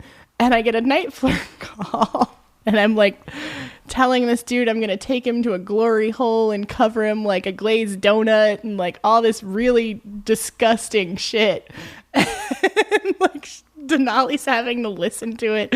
And Denali does the same shit. So it's not new. Right. But trying not to laugh is the hardest part. It's the hardest part. And so for any dudes out there who are I want to date a sex worker, this is the kind of stuff you have to deal with. Yeah. The weird shit. Especially the girls out there like me that mostly do the weird shit. People don't just call me for regular phone sex. Regular phone sex is boring. Yeah, either they want to just chit chat and be homies, which I think is the strangest. I don't think it's strange. I think it's kind of sad. I think it's cool that there is a platform where people can just reach out to their favorite stars and just chat them up. I actually think that's I would love to just be able to call a random celebrity I look up to and be like, hey, what's up? Let's talk. Yeah, but there's something weird about paying dollars a minute to do it. I don't complain at all. Well, obviously, rent don't pay itself. Exactly. But on the other hand, it's do you really is there anyone you've ever talked to in one of those situations where you're man, if they weren't paying me, I would totally be this dude's homie? Yeah, some of them are really nice, and some of my fans I actually have ended up hanging out with in situations like Avian, where I'm okay, I vaguely know this person, I've met them and they're super chill. We're gonna have a drink together and just hang out. And conventions provide the safer kind of environment for that. Definitely. And so that does happen. But that's one step above an acquaintance. Yeah. But then there's also the guys where I'm if there weren't a phone between us, I would not be talking to you. Oh, I'm sure. Sure. Sometimes it gets super creepy. And I've been doing this long enough where I'm smart and I won't hang up on you. So if I get creeped out, I'll just set the phone down and let you keep talking. Right? Mute's a beautiful thing. And the thing is, some people think they can trick me into hanging up first because they don't have to pay for the full time if I hang up first. But since they prepaid for it, if I don't hang up and they hang up, then they have to pay for the full time that they prepaid for. So I'll just set the phone down and walk away and let them babble on to their heart's content if I'm upset at them. And that's their fault for being rude. I agree. That Yeah, I could. I'm not going to give you your money back for being rude. Nor should you. Nor should you. No. It's just one of those things. As I said, I just can't wrap my head around that either. I've never been in. Everyone's been through lonely places in their life. Everyone. You got to be real lonely to pay to be rude to somebody. Right. Like, as I said, I've been in some lonely places. Everyone has. I've never been in that lonely of a place. Yeah. Like, I've never been in such a lonely place where, like, man, I would pay $5 a minute to just talk to a woman. Like, there are definitely... I've had a couple of situations where I've considered calling other sex workers just to be like, okay, I don't know how to get in touch with you, and this seems like a respectful way to do it. But... They don't have a Twitter? Yeah, but, like, especially if I'm asking for advice on something, like, so... I sometimes get a little put off when other sex workers that I don't know, like, bombard me with questions about work stuff. And it's all about how you go about it. Like, if I were in that situation, I'd be like, I'd at you and be like, hey, can I DM you about something? Yeah. And if you don't answer, I'd be like, and no. Like, most of the times I'm totally down to help other people out and give them advice, but sometimes people want me to, like, spell everything out and do their job for them, and I'm not going to do that. And so, like, if I want to know, like, specific information about how to do something or, like, how somebody got something that I want, then I would consider paying them for their time on, like, helping me work. Fair enough. But that's not a lonely place. Yeah. That's that's business. Exactly. Exactly. There's a major difference there. But, like, that's the reason I have worked for other sex workers to learn also. Like, when I first started, when I used to do domination sessions, I worked as a personal assistant for a dominatrix in exchange for training. And that's traditional. Yeah. And so, like, that, I would consider my time payment because I worked. Exactly. And there's absolutely nothing wrong with that. Yeah. There's nothing wrong with these dudes paying you. It's just one of those things like, I can't wrap my brain around. Yeah. There are plenty of things that other people do that there's no shame in it. I just can't wrap my brain around it. What I don't understand is how the phone sex game is so alive and well with the advent of private Skype shows, because I don't charge much more for a Skype show than I do for a phone call. And I still, like, I make a good chunk of money on phone calls and, like, texting also. And I'm like, you can just Skype me and we can do, like, the full thing. I would imagine maybe some of the dudes aren't as tech savvy and they just don't have a laptop to Skype. And a lot of them don't want to be seen also. Right. Like, they want to hide their shame. Mm-hmm. And, like, the other thing that I had to learn about phone sex through experience is that you can say literally anything because you don't have to prove anything. They don't have to prove anything. It's just words. There's nothing visual. There's no visual element to it. So if I'm like, I'm going to shove my arm up your ass until it comes out of your mouth, like, I can say that. And it can feel real at that moment. Just like in a podcast. Oh God, Daisy, take your, no, stop. No, I'm not. I don't consent to this. Fingers. I don't consent to this. Oh, okay. Maybe I consent to this now. Oh, wow. I've never had my prostate. Whoa. Okay. Squeezed like a grapefruit. I'm sorry I didn't prep for you. Oh, yeah, we're going to have to pause for Daisy to clean her hands.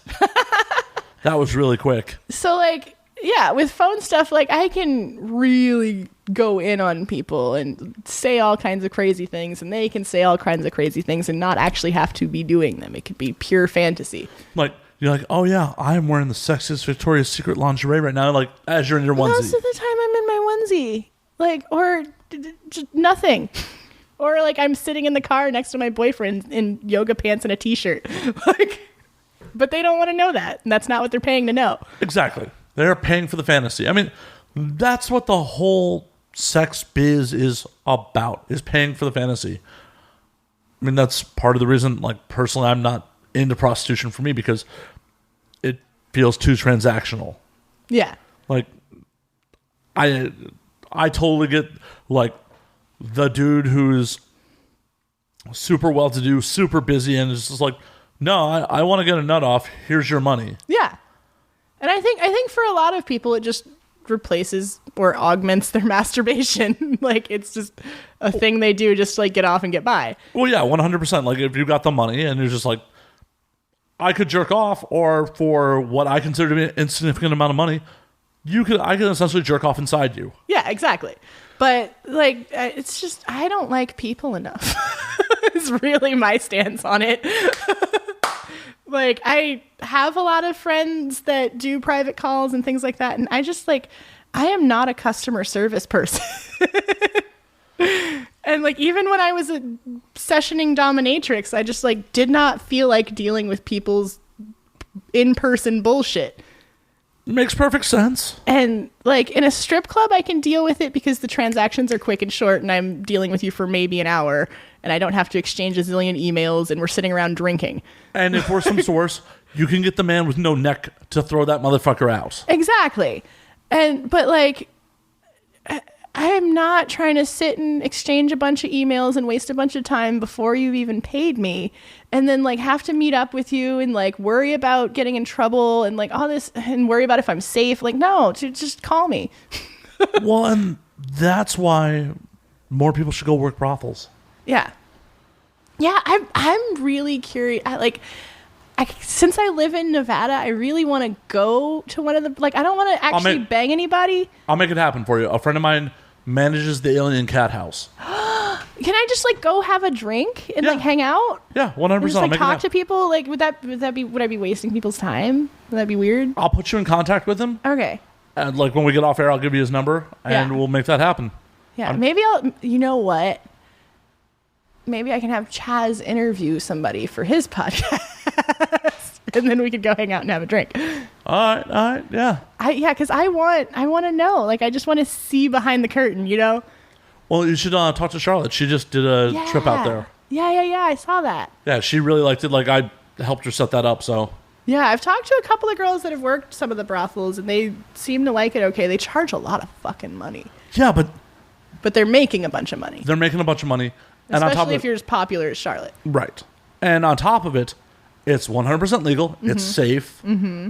You know, there's no risk involved. Getting constantly tested and, like... Yeah, they're tested more than performers are. Yeah. Don't they get tested once a week? Yeah, it's once a week. Yeah. So it's super safe. It's super clean. Like, and dudes that go to the brothels are expecting to pay that money. Exactly. It's not like a strip club where they're going to window shop. Like... they know why they're there. They know why they're there. It's like, everyone knows why we're here. I know how much this is going to cost. I brought my wad. Yeah. You planned for it.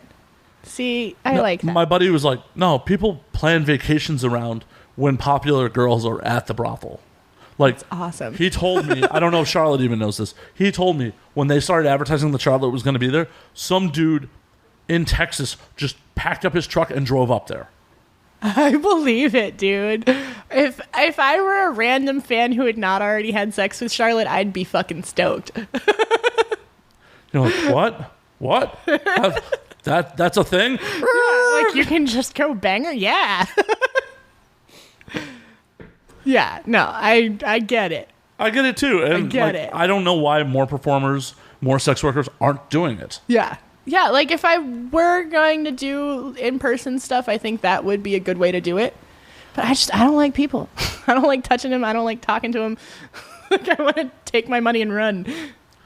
Fair enough. But the thing about it is, if you don't like a dude, with the brothel, you 100% set your own rate. Yeah. So you'd be like, I don't like that dude. Just price him out. Oh, yeah, the annoyance tax is such a thing. Yeah, like, oh, yeah, dude. You want a party? 5,000. I do that with customs all the time. If someone orders a custom video and I find them annoying, or I think their script is going to be obnoxious, or, like, they're just too specific with their requests, I tax it. Like, I'm going to charge how I feel about this. You could do the same in a brothel. Yeah. I still just don't like people. Fair enough. I don't like people. Like, I can barely do Avian. I'm not even having sex with anyone. True. I'm just shaking their hands and taking pictures. Ugh. That's why I live in the middle of fucking nowhere. Because I don't like people. Like, I come down here to hang out at the bar and fucking, like, sit in the corner and read a book. Like, that's what I do. Well, yeah, that's why we didn't see each other at the bar till last call. Yeah, because I'm like hiding in a corner or something. Oh, man. So I was there the other day, and I think someone was passing around bad drugs or something, because it was just like, I'm there all the time. And it was weird energy. And there were like a bunch of people that I hadn't seen before that were just behaving really strange. Like, I think there was something methy going around. No. No. Like, every time I'd be by myself somewhere, like if I'd walk off by myself, I'd get cornered by some weird jitsy dude trying to like talk a million miles a minute and demand that I show him my art. And like, I'm just like, I don't really want to talk to you, and I don't owe you any conversation, and I don't know you, and I don't care about you. Like, and you're really barking up the wrong bitch right now, so go away. Damn right. Speaking of your art, what do you have in the fucking gallery? So I have, right now I have 5 of my photos up in the gallery. I'm really excited. It's my first art show. That's so awesome.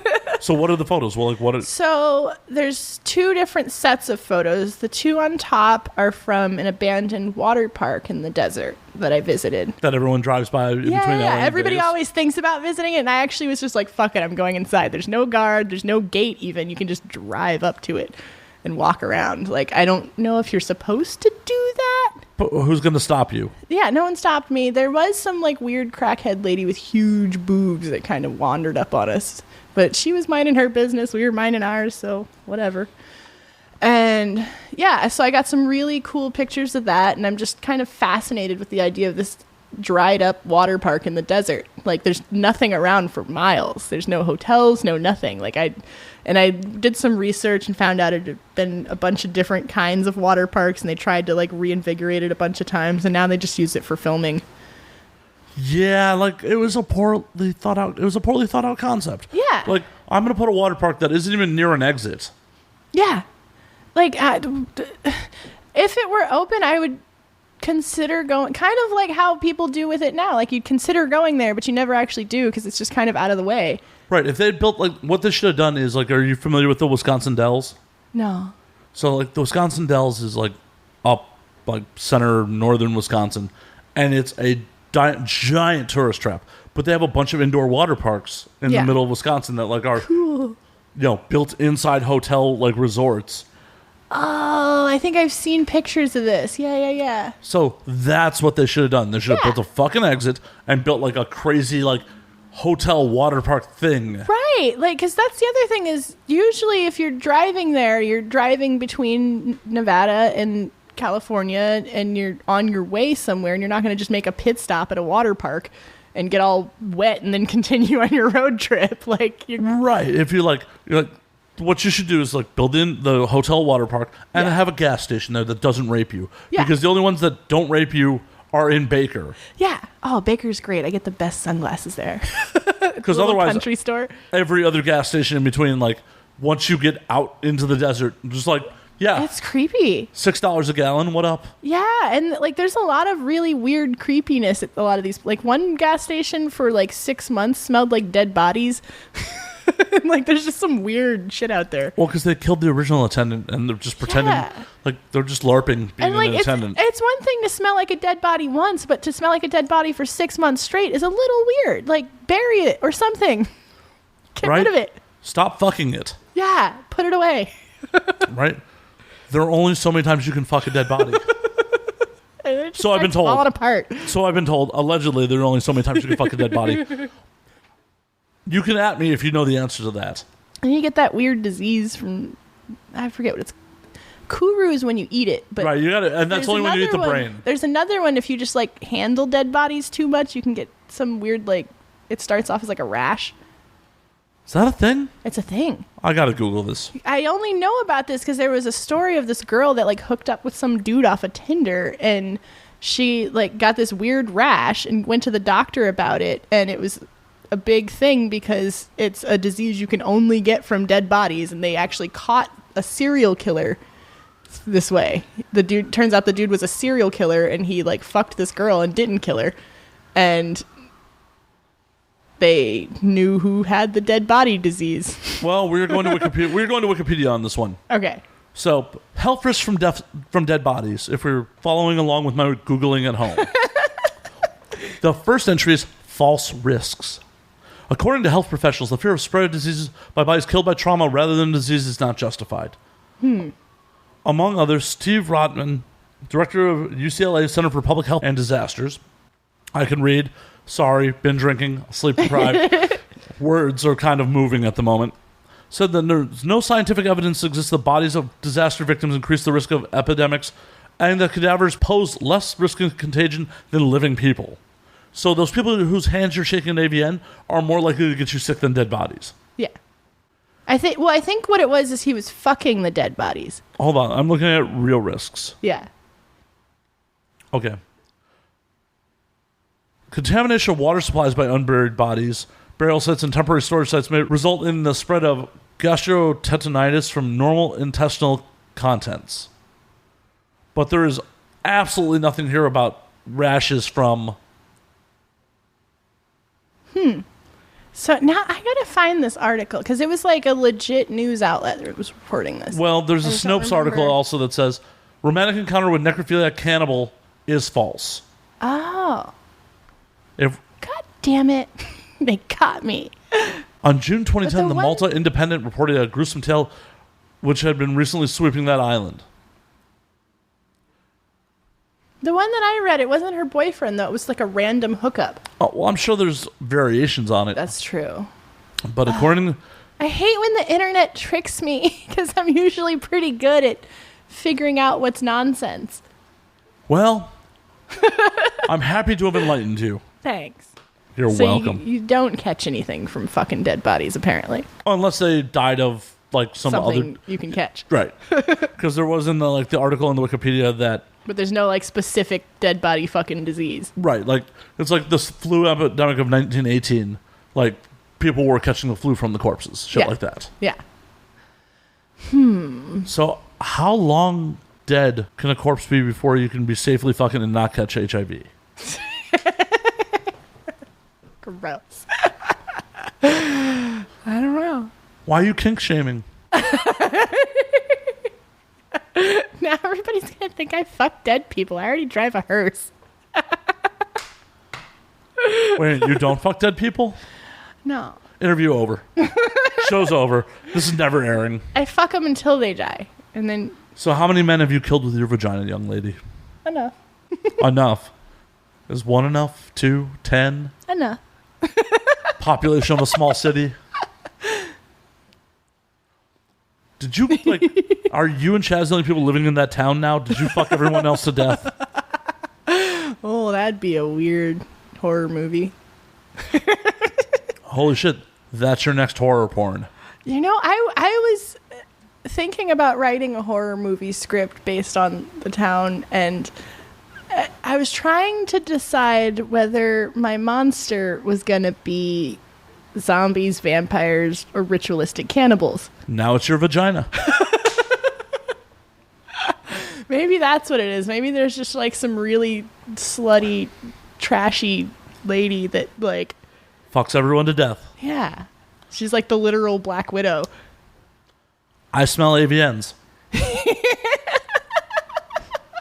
I'm going to write this. It's going to happen. Well, and we're going to be sitting at a screening and I'm going to be like, I told you. Hey, if you need an AVN nominated Best Non-Sex Performer, right here. Right here. I'll lay down them acting chops. Hell yeah. Hell yeah. Oh, so I've been branching out into more mainstream stuff lately and kind of like, there's just dabbling in non-porn. Awesome. What have you been doing? So most recently I was in Evil Bong 7. That's a thing? 7. It was the Vegas edition. That's a fucking thing? It was so good. It's on Netflix. I played a like weed demon. Daisy Ducati, weed demon. Hold on. It was really funny. And it was one of those movies that was so like awesomely bad that I actually went to the screening with the director and part of the cast, and people were still talking about how bad it was. But it was really fun project. What was the name again? Sorry. Evil Bong 777. Oh, it's not on IMDb. That's not true. Well, if you look me up on IMDb, it comes up on mine. Weird. I just tried looking you up on IMDb and you did not show up either. Oh, there we go. And if I Google it, it shows up on IMDb. Weird. They're really weird about, like... I think a lot of adult stuff gets filtered out of some of the regular searches. I mean, the only reason I show is because I have a mainstream credit. Yeah. There's yours. Okay. I've been trying to, like, rearrange my IMDb to make it less filthy. And take some of the titles to put them to the side. Well, you have 56 actress credits. One of them is not porn. Yep, you are known for Evil Bong 777, The Unbearable Lightness Of boning, yes, and Ask a Porn Star. Woohoo! So those are all not porn. Yeah, because I rearranged my IMDb. Like, I got IMDb Pro. Me too. I've been responding to, like, castings and trying to rearrange it to make it look less porny. Hey, you got a lot more credits than I do. I'm trying, man. And I was in a couple of music videos, too. But those don't get credited there. Yeah, I know. It's a bummer. The latest music video I was in, I was really excited about it. But then, like, I was so in the background that I didn't bother, like, telling the internet about it. I mean, this is so fucked. Like, look at this. Like, don't pop up. It's weird. So, I wonder when I respond to casting notices on IMDb if it even gets to the people. Yeah, like, obviously you're there. Yeah. That's so, like, why are you hating IMDb? Like, now I'm scared that I don't show up anymore. Aww. Oop. It looks like I don't show anymore. That sucks. So they have to, like, search you through Google to find it. Yeah, like... I wonder if there's a setting you can change. No, it's IMDb being a piece of shit. Like, you search my name and, like, my IMDb is the first thing that shows up. Like, what I don't understand is if they want to filter out the porn stuff, like, don't let porn be on IMDb. Right. Like, they don't have to let porn be on there. And, like, if you don't want adult stuff on there, that's fine, but, like, don't filter people out because they have been associated with adult stuff. And the shitty part is, like, I have an IMDb Pro account. Like, yeah, me too. It's bullshit. You know? IMDb, you need to fix this. I'm calling you out, IMDb. Let us be professionals. Right? It's bullshit. It's absolute fucking bullshit. It is. And it's even more bullshit when you give them money and they still don't want to show you to people. All right, internet, we need your help. Because I know how search algorithms work. So if a bunch of you go on IMDb and search for us, and you just keep doing it, maybe we'll start popping up. Or just keep Googling us. That helps too. Just do it over and over and over and over again. I'm curious if I search you on Pro, what happens? It probably comes up. So, if I search you on Pro, you come up. Yeah. Your star meter is 54,000 at the moment. Is that good? It's, probably a lot better than mine. Yeah. My star meter is, 177,000. Woohoo! Still not shabby for being me. You gotta do more porn.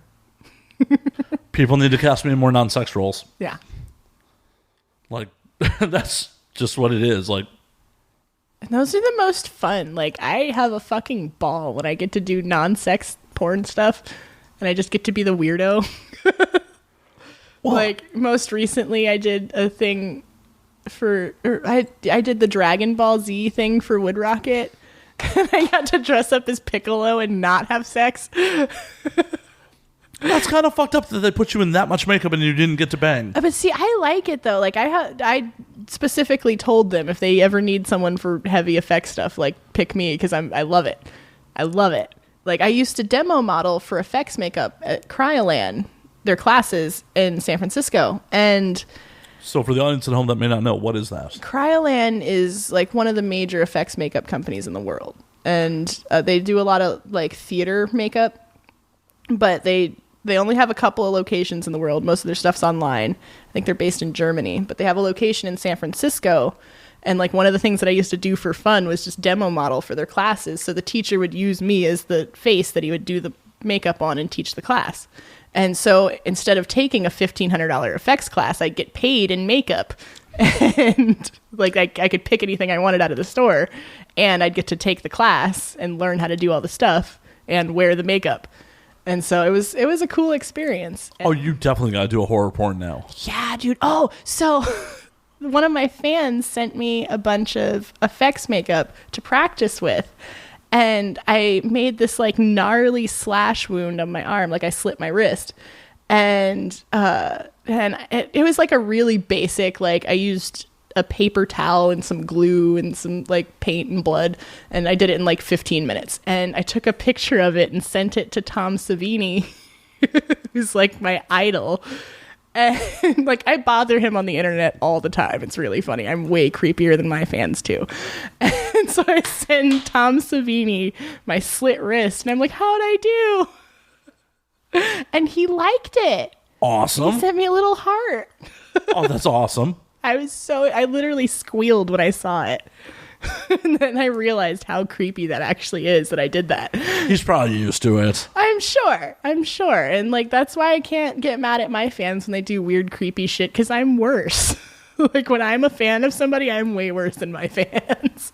I don't know. You're not like sending actual bodily fluids. Yeah, I don't jizz on anything and send it to them, and I don't like try to show up where they are. I just like politely try to strike up conversations in really weird ways. Like slitting my wrist for them. There's nothing wrong with that. There's absolutely nothing wrong with that. Yeah. Yeah, that's... Speaking of the Wood Rocket guys, that is one of the things I miss about Vegas. I love those guys. Yeah. Yeah. They're so much fun to work with. And Tom Devlin does the effects there. And I haven't been to his monster museum in Vegas yet, but he does some really cool work, and he's like fucking awesome to work with. I know he like teaches some stuff, and I've had a ball. Like I said, I tell them anytime they need effects stuff, like call me, because I know a lot of people don't like it. And I love it. I love getting into a weird character. I love it so much. I totally see that. Like for me, porn is all about like, let's see how weird I can get. Let's see just how far down this rabbit hole of weirdness. Like it's the same. It started at the Lusty Lady with the Barbie heads and the pencils and all of it. And I just want to see how weird it can get. You know what you should do as part of your horror porn? What? Recreate the Barbie heads. It was so gross. It was so gross and unsanitary. Well, do it sanitary. I mean, don't... Like, I would probably have to fake it, because I could not make anyone shove Barbie heads up their ass. I'm sure you won't have to make someone. Just ask. Just ask. I know the type. Come on. We know a couple people will be like, yeah, I'm down. Yeah, yeah. I mean, it might be a lady who does it, but... I'll get Marcelo to do it. Yeah, there you go. See? Like, took less than 30 seconds to be like, who could I... Oh, yeah. Mm-hmm. Yep. Got someone. Less than 30 seconds. I've seen him staple his scrotum over his dick before. He tucked it away. Some people are better than me. Not my life. Nah, no. I think he did that one for free. I'm sure. Like, that's why I've never even considered having a dick piercing. Like, no. Nothing metal needs to, like, nothing metal and sharp needs to come anywhere near my penis. Yeah. Like, I'll put a steel cup on. That's the closest metal that's going to come near my dick. Yeah. I've thought about getting my clit pierced, and I just, nope. Like, it'd probably heal real quick and be fine, but, like, just, no. I would check a lot of Yelp reviews before I did that. Like, that's one of those things. Yeah. I have specific piercers I talk to. Like, no. Yeah, it's one of those things where they fuck it up. That could fuck up your sex life for life. Like, I only speak to specific piercers.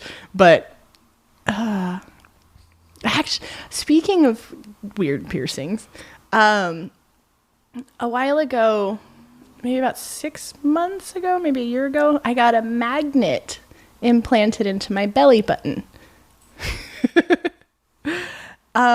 And it's really fucking cool. Do you know Cupcake Sinclair? Yeah. So we met up at Avian, and she touched her magnet to my magnet, and it felt all weird. We squealed. So I think that the idea behind getting a magnet is that, one, it's a weird bar trick. You can pick up bottle caps with your belly button. Also, the way that the nerves heal around it is you can feel electromagnetic fields, and you can feel like sensations related to the magnet. And I think hers might have stronger sensations because it's in her hand. Like, there's just more nerve endings in your finger than in your belly button. Well, she's like right here in the webbing. Yeah, that's right. And so I think the hand ones definitely have more sensation. But for me, when I get around certain things, I get like butterflies in my tummy because it's connected to those kinds of nerves. And it like tickles. It's really funny. Like, if I put another magnet to it, or like strong electronics like speakers and stuff. And there was one time I was driving through a solar array where they were harvesting solar energy, and I drove right through the middle of it, and it was the weirdest feeling in my stomach. It was so cool. It was so cool. That is wild. So what you got to do is get Chaz to get one in his belly button in an opposite pole. We can touch them. Yeah, like when tummies. When you're a missionary. Like, get the butterflies while you're a missionary. Like, so they're developed. I talked to this dude that his name's Timothy. He's involved in a bunch of like biohacking projects, and I've been talking to him about some of the new stuff that they're working on. And I guess someone is developing a technology that connects to a magnet in a woman's clit, where you can kind of make it vibrate or like pulse in certain ways, and like control pulsations just from being in the vicinity. That is going to be some weird Dom subplay right there. Dude. I can't wait until especially if it's all like Bluetooth enabled, like, whoa, or Wi-Fi enabled, like, oh, you're on the hotspot? Come now, bitch. And they have one that's already available that you can implant a magnet into a part of your ear that connects to like this necklace device that basically operates as a speaker inside your ear. So you don't have to wear headphones. You can actually play music that plays inside of your ears. And it like connects from the device to the magnet, and it works like a speaker. I'm conflicted if I want that in my head. Because think about if someone figures out how to torture you with that, like just start playing something you don't want to hear. That's true. You have no way to stop that. That's a really good point. Yeah, like all's fun and game until someone hacks it. That's why it's in my belly button. Right. Because the belly button seemed like the least annoying place to have it. Like, if anything weird happened, I could take it out real easily. Like, if I didn't like the sensation, it wouldn't be a big deal because it's in my stomach. Right. But like, I thought the hand would be too annoying because I like touch electronics all the time, and like if it's constantly tingling, that would drive me nuts. Cupcake told an interesting story because like Cupcake, besides what she does in the biz, works in IT. Oh, cool! I didn't know that. And she's like, yeah, when sometimes customers annoy me, I'll just put their MacBooks to sleep on me magnet. Oh, that's great. I gotta try that. Just belly up to the fucking... Rub my tummy all over their computer. Oh, man. Her way's a little more subtle. Just a little. Just plop my belly on it. I mean, depending on who the dude is, you're like, oh, yeah. What? Oh, man. But yeah, I'm fascinated with it. And I probably will eventually get one in my hand now that I know what I'm getting myself into. That's pretty cool. That is pretty cool. Like, piercings and that kind of body mod has never been my jam, but yeah. I totally dig that other people are into it. See, I am just absolutely infatuated with unusual body mods. Like, I got my nose pierced, whatever, but like, I want to find the things that nobody else even knows exist. And like, so the thing about the magnet is like, nobody knows that I have it. And it's not like a conspicuous, like, freak show sort of thing. Right. But the problem is one day it may become popular, and then you got to be like, I did it first. I'm a hipster. Yeah. I mean, that happened with Chaz and his tongue. Like, Chaz has his tongue split. And he was one of the first people in the country to get it. He was like 15 and he was apprenticing at a body mod place, and they were like, well, you don't have any tattoos or anything, so you got to do something weird so people will trust you, because nobody's going to let you pierce or tattoo them if you have nothing. I agree. And so they gave him the ultimatum, and they were like, either get your tongue split or your dick split. Which one is it? And so dick splitting's a thing? Oh, man. Are you going to look up pictures? Dick splitting is totally a thing. You know when you cut a hot dog in half and put it in the microwave? And it does that weird thing? They do that to people's penises. Okay, well, people pay money to do that to their penises. That image does not come up when a lot of tongue splitting comes up when I Googled dick splitting body mod. A lot of tongue splitting. There's not a whole lot of people that have decided to pay money to do that, but it is a thing. Oh, wait a minute. There's I think I actually know somebody that has it. I just haven't seen it because I don't care to see his wiener. Oh, goddamn. Wait, let me see. So, penile subincision comes up on Wikipedia, and there is a picture that makes my urethra look absolutely tiny. There's been a lot of dick torture today. Yeah. That's what happens when you give me booze. Give Daisy booze, dick torture happens. CBT all around. Yeah, there's a whole lot of cultural traditions that I'm not going to read about this because that image, you can never unsee it. Oh, I can definitely unsee it. Alcohol causes blackouts in enough. And then you'll wake up to a dream of getting your dick split. Basically, what's going to happen is you're going to walk out the door, and I'm going to finish the rest of this bottle to unsee that. Like, the only reason I'll know this conversation happened is when I play it back, like, oh, Daisy was on last night. Yeah, so Chaz decided not to have his wiener split, thankfully. And I appreciate that decision. Yeah. Like, I probably still would have tried it. I don't know. That dick we just saw just screams UTI to me.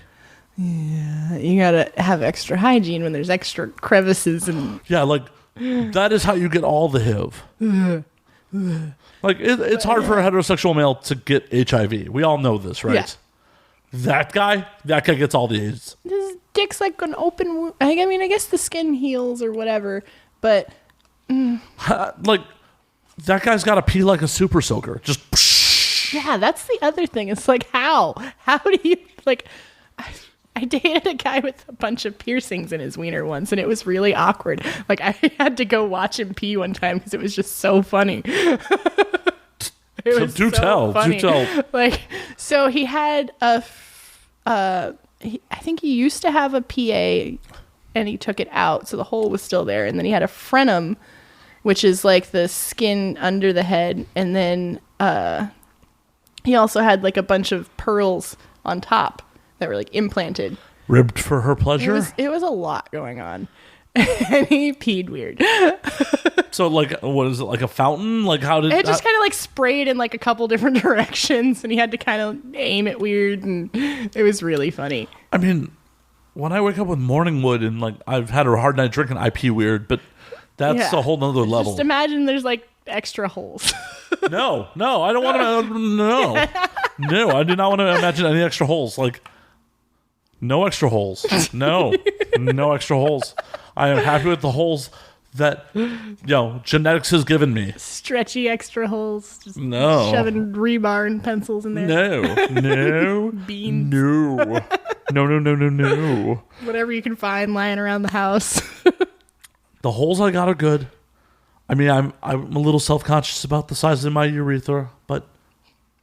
Gotta stretch it. Actually, I don't, because... I ain't trying to have kids, so if like a narrow urethra means I don't fucking knock anybody up, coolsies. I mean, I'm not trying to have sex on film, so I'm not trying to shoot ropes. Yeah. I'm more than happy to come like a puddle on someone's back. Oh man, I found out that they make supplements that are supposedly like make you have more whiter jizz. Well, and it's like a specific supplement just to make your jizz more porny. I've heard that zinc is the answer to do that. That's what I've heard too, but there's like actually a marketed like specific pill that is to make you have more and whiter jizz. I'm going to hard pass on that for some time because supplements are highly unregulated. Mm-hmm. And like, so the way I found this out is we have a friend that was all about like boner pill technology. And the one thing that I can say about Chaz is he has no boner problems ever. Like, it's impressive. Like, well, good on him. I've dated some men in my day, and like I've never seen so few boner problems. Like, never. Like, he could be shit-faced, sloppy, falling on the floor drunk, and his dick is fine. It's impressive. Good on him. I mean, and so like our friend was all about teaching him about all this boner pill stuff because Chaz shot a couple of porns just for fun, and our friend was like, "Oh, you're gonna need all this shit," and he pulls out like a whole pharmacy of like different kinds of boner pills, and I'm like, "No, dude, you're gonna give him a heart attack. Like, what are you doing? He doesn't need that. Like, he can get a boner for an ugly girl. He'll be fine." Like, it was just this whole like weird interaction where we realized that our friend was secretly insecure that his dick didn't work. And the problem is some of those supplements are probably making it so his dick won't work in the future. Exactly. And I'm like, you're going to die. Like, you're going to die from all this. This is not healthy. Or if you don't die, your dick's not going to work and then you're going to wish you were dead. Because exactly. Nothing sounds worse in life to me than being alive, horny, and my dick just not working. Right. Like, fuck, that'd suck. I mean, they have fixes. Yeah, but I'm saying, like, if short of, like, the paraplegic injection, which I can never remember. No, they have this thing now that's, like, it's, like, the best-kept secret. And I know some big industry names, old guys, that have it. It's pretty much like a device they surgically implant. Oh, like the Reebok pump in your dick? The button. Yeah, it's the Reebok. Yeah. You're probably not old enough to remember Reebok pumps. Yeah, I do. Okay. But it's like I'm a Reebok. older than people think I am. I don't know. I didn't card you on the way in. I'm legal. I know. We have drank for a number of years. Like, I know someone ID'd you to do porn, and we've been drinking long enough that if someone ID'd you to legally do porn, you have to be legal to drink by now. We've been in enough bars together. Exactly. Like, by pure math, you have to be 18 to do porn. They're religious about carding for that. We've been drinking in enough bars for enough years where, like, you have to at least be 22. Yeah. I'm a grown-up. That's all the internet needs to know. I am not, but you will not see my dick on film. You might see my dick on film. Shit's going to get wild with that makeup. Oh, man. You know what's really great? So I shot a bunch of scenes for Futanaria. I don't know if you know Cindy, but she is fantastic. I do not. Oh, man. You need to talk to Cindy. Set it up. You guys need to hang out. She's fucking great. She's one of my favorite people in the industry. Set it up. She shoots the weirdest porn ever. Like, if I'm saying it's weird, it's pretty fucking weird.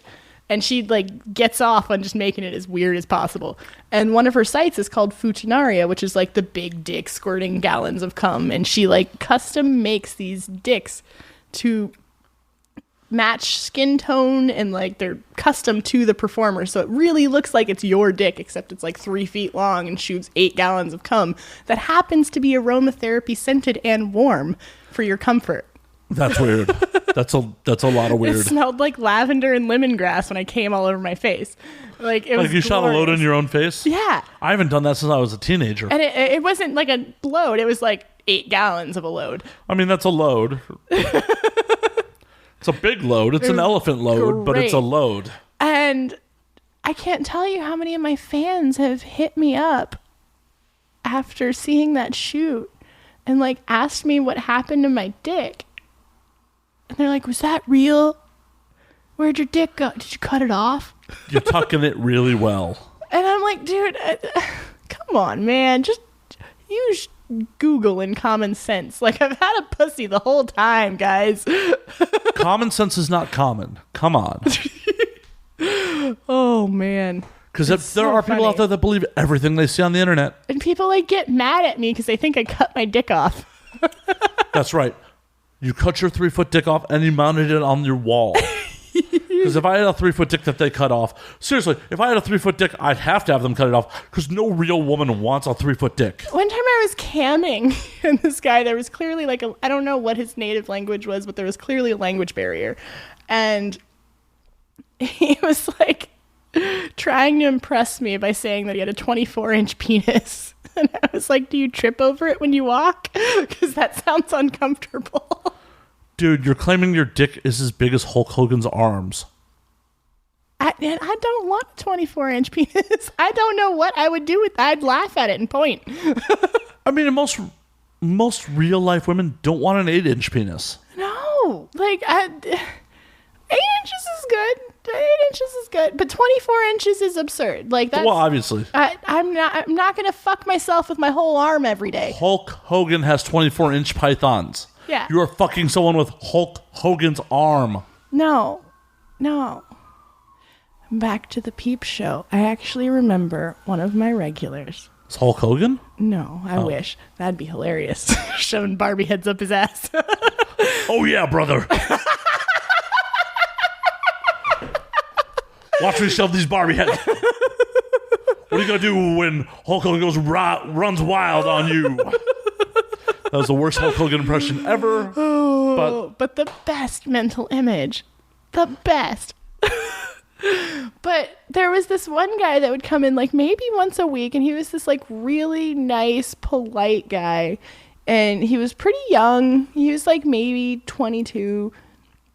And he was like a reasonable looking guy, like normal looking guy.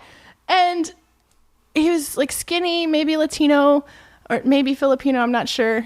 And so at the Lusty Lady, we had a private booth, which was like, it was just like the stage, except it was just one-on-one. So there was still glass between you and the customer, but it was a one-on-one glass situation. And there you could do like private sex shows and whatever. So I would have dildos, and it was like camming, but in real life. They still couldn't touch you, and there was still glass, but everything, whatever could happen. And this dude would always get a private show, and it was great. And he had the biggest fucking dick I'd ever seen. It, like, to this day, the biggest dick I've ever seen. And like, it was scary. And I'm thoroughly convinced that he would come get these private shows because he couldn't fuck girls. Like, it was just so absurdly large. Like, he was maybe about my height, and his dick would come up to like the middle of his chest. It was absurd. And like, he just had like, it was at least like 13 or 14 inches. Like, it was huge. And I was so fascinated by this man's giant penis that like probably can't have regular sex. That sucks. Yeah. And he was really nice. See, and that's why like I don't get when dudes are all like super crazy about like, oh my God, claiming about their big dick. It's like, no, dude, if it's too big, no one's going to want to put it inside them. And I've had really great sex with girls also. Like, I've had really great sex with girls. Like, you don't even have to have a dick. You just have to be good at something. Right, right. No, as I said, I'm super happy that I have about an average sized penis. Like, never had any complaints, at least not to my face. Yeah. I mean, but you just have to be good at, like, sex requires skill. It's not just the equipment. It requires skill. Oh, and, like, back to the miniature Firuza Bulk that I fucked. Like, she was hot as fuck, and everything looked great and smelled great, awesome. But there was no skill. Well, that's a stereotype with a lot of attractive women. They're like, so many people desire to have sex with me, I don't have to work for it. Yeah. This is why you fuck ugly people. Ugly people want to be there. They're going to work for it. They're going to work for it because they want repeat business. I don't know, man. Well, ugly people are like Vespas. They're fun to ride. You just don't want your friends to see you on them. Like my friend fishing in the toilet. Exactly. He needs to learn to find Vespas out of town.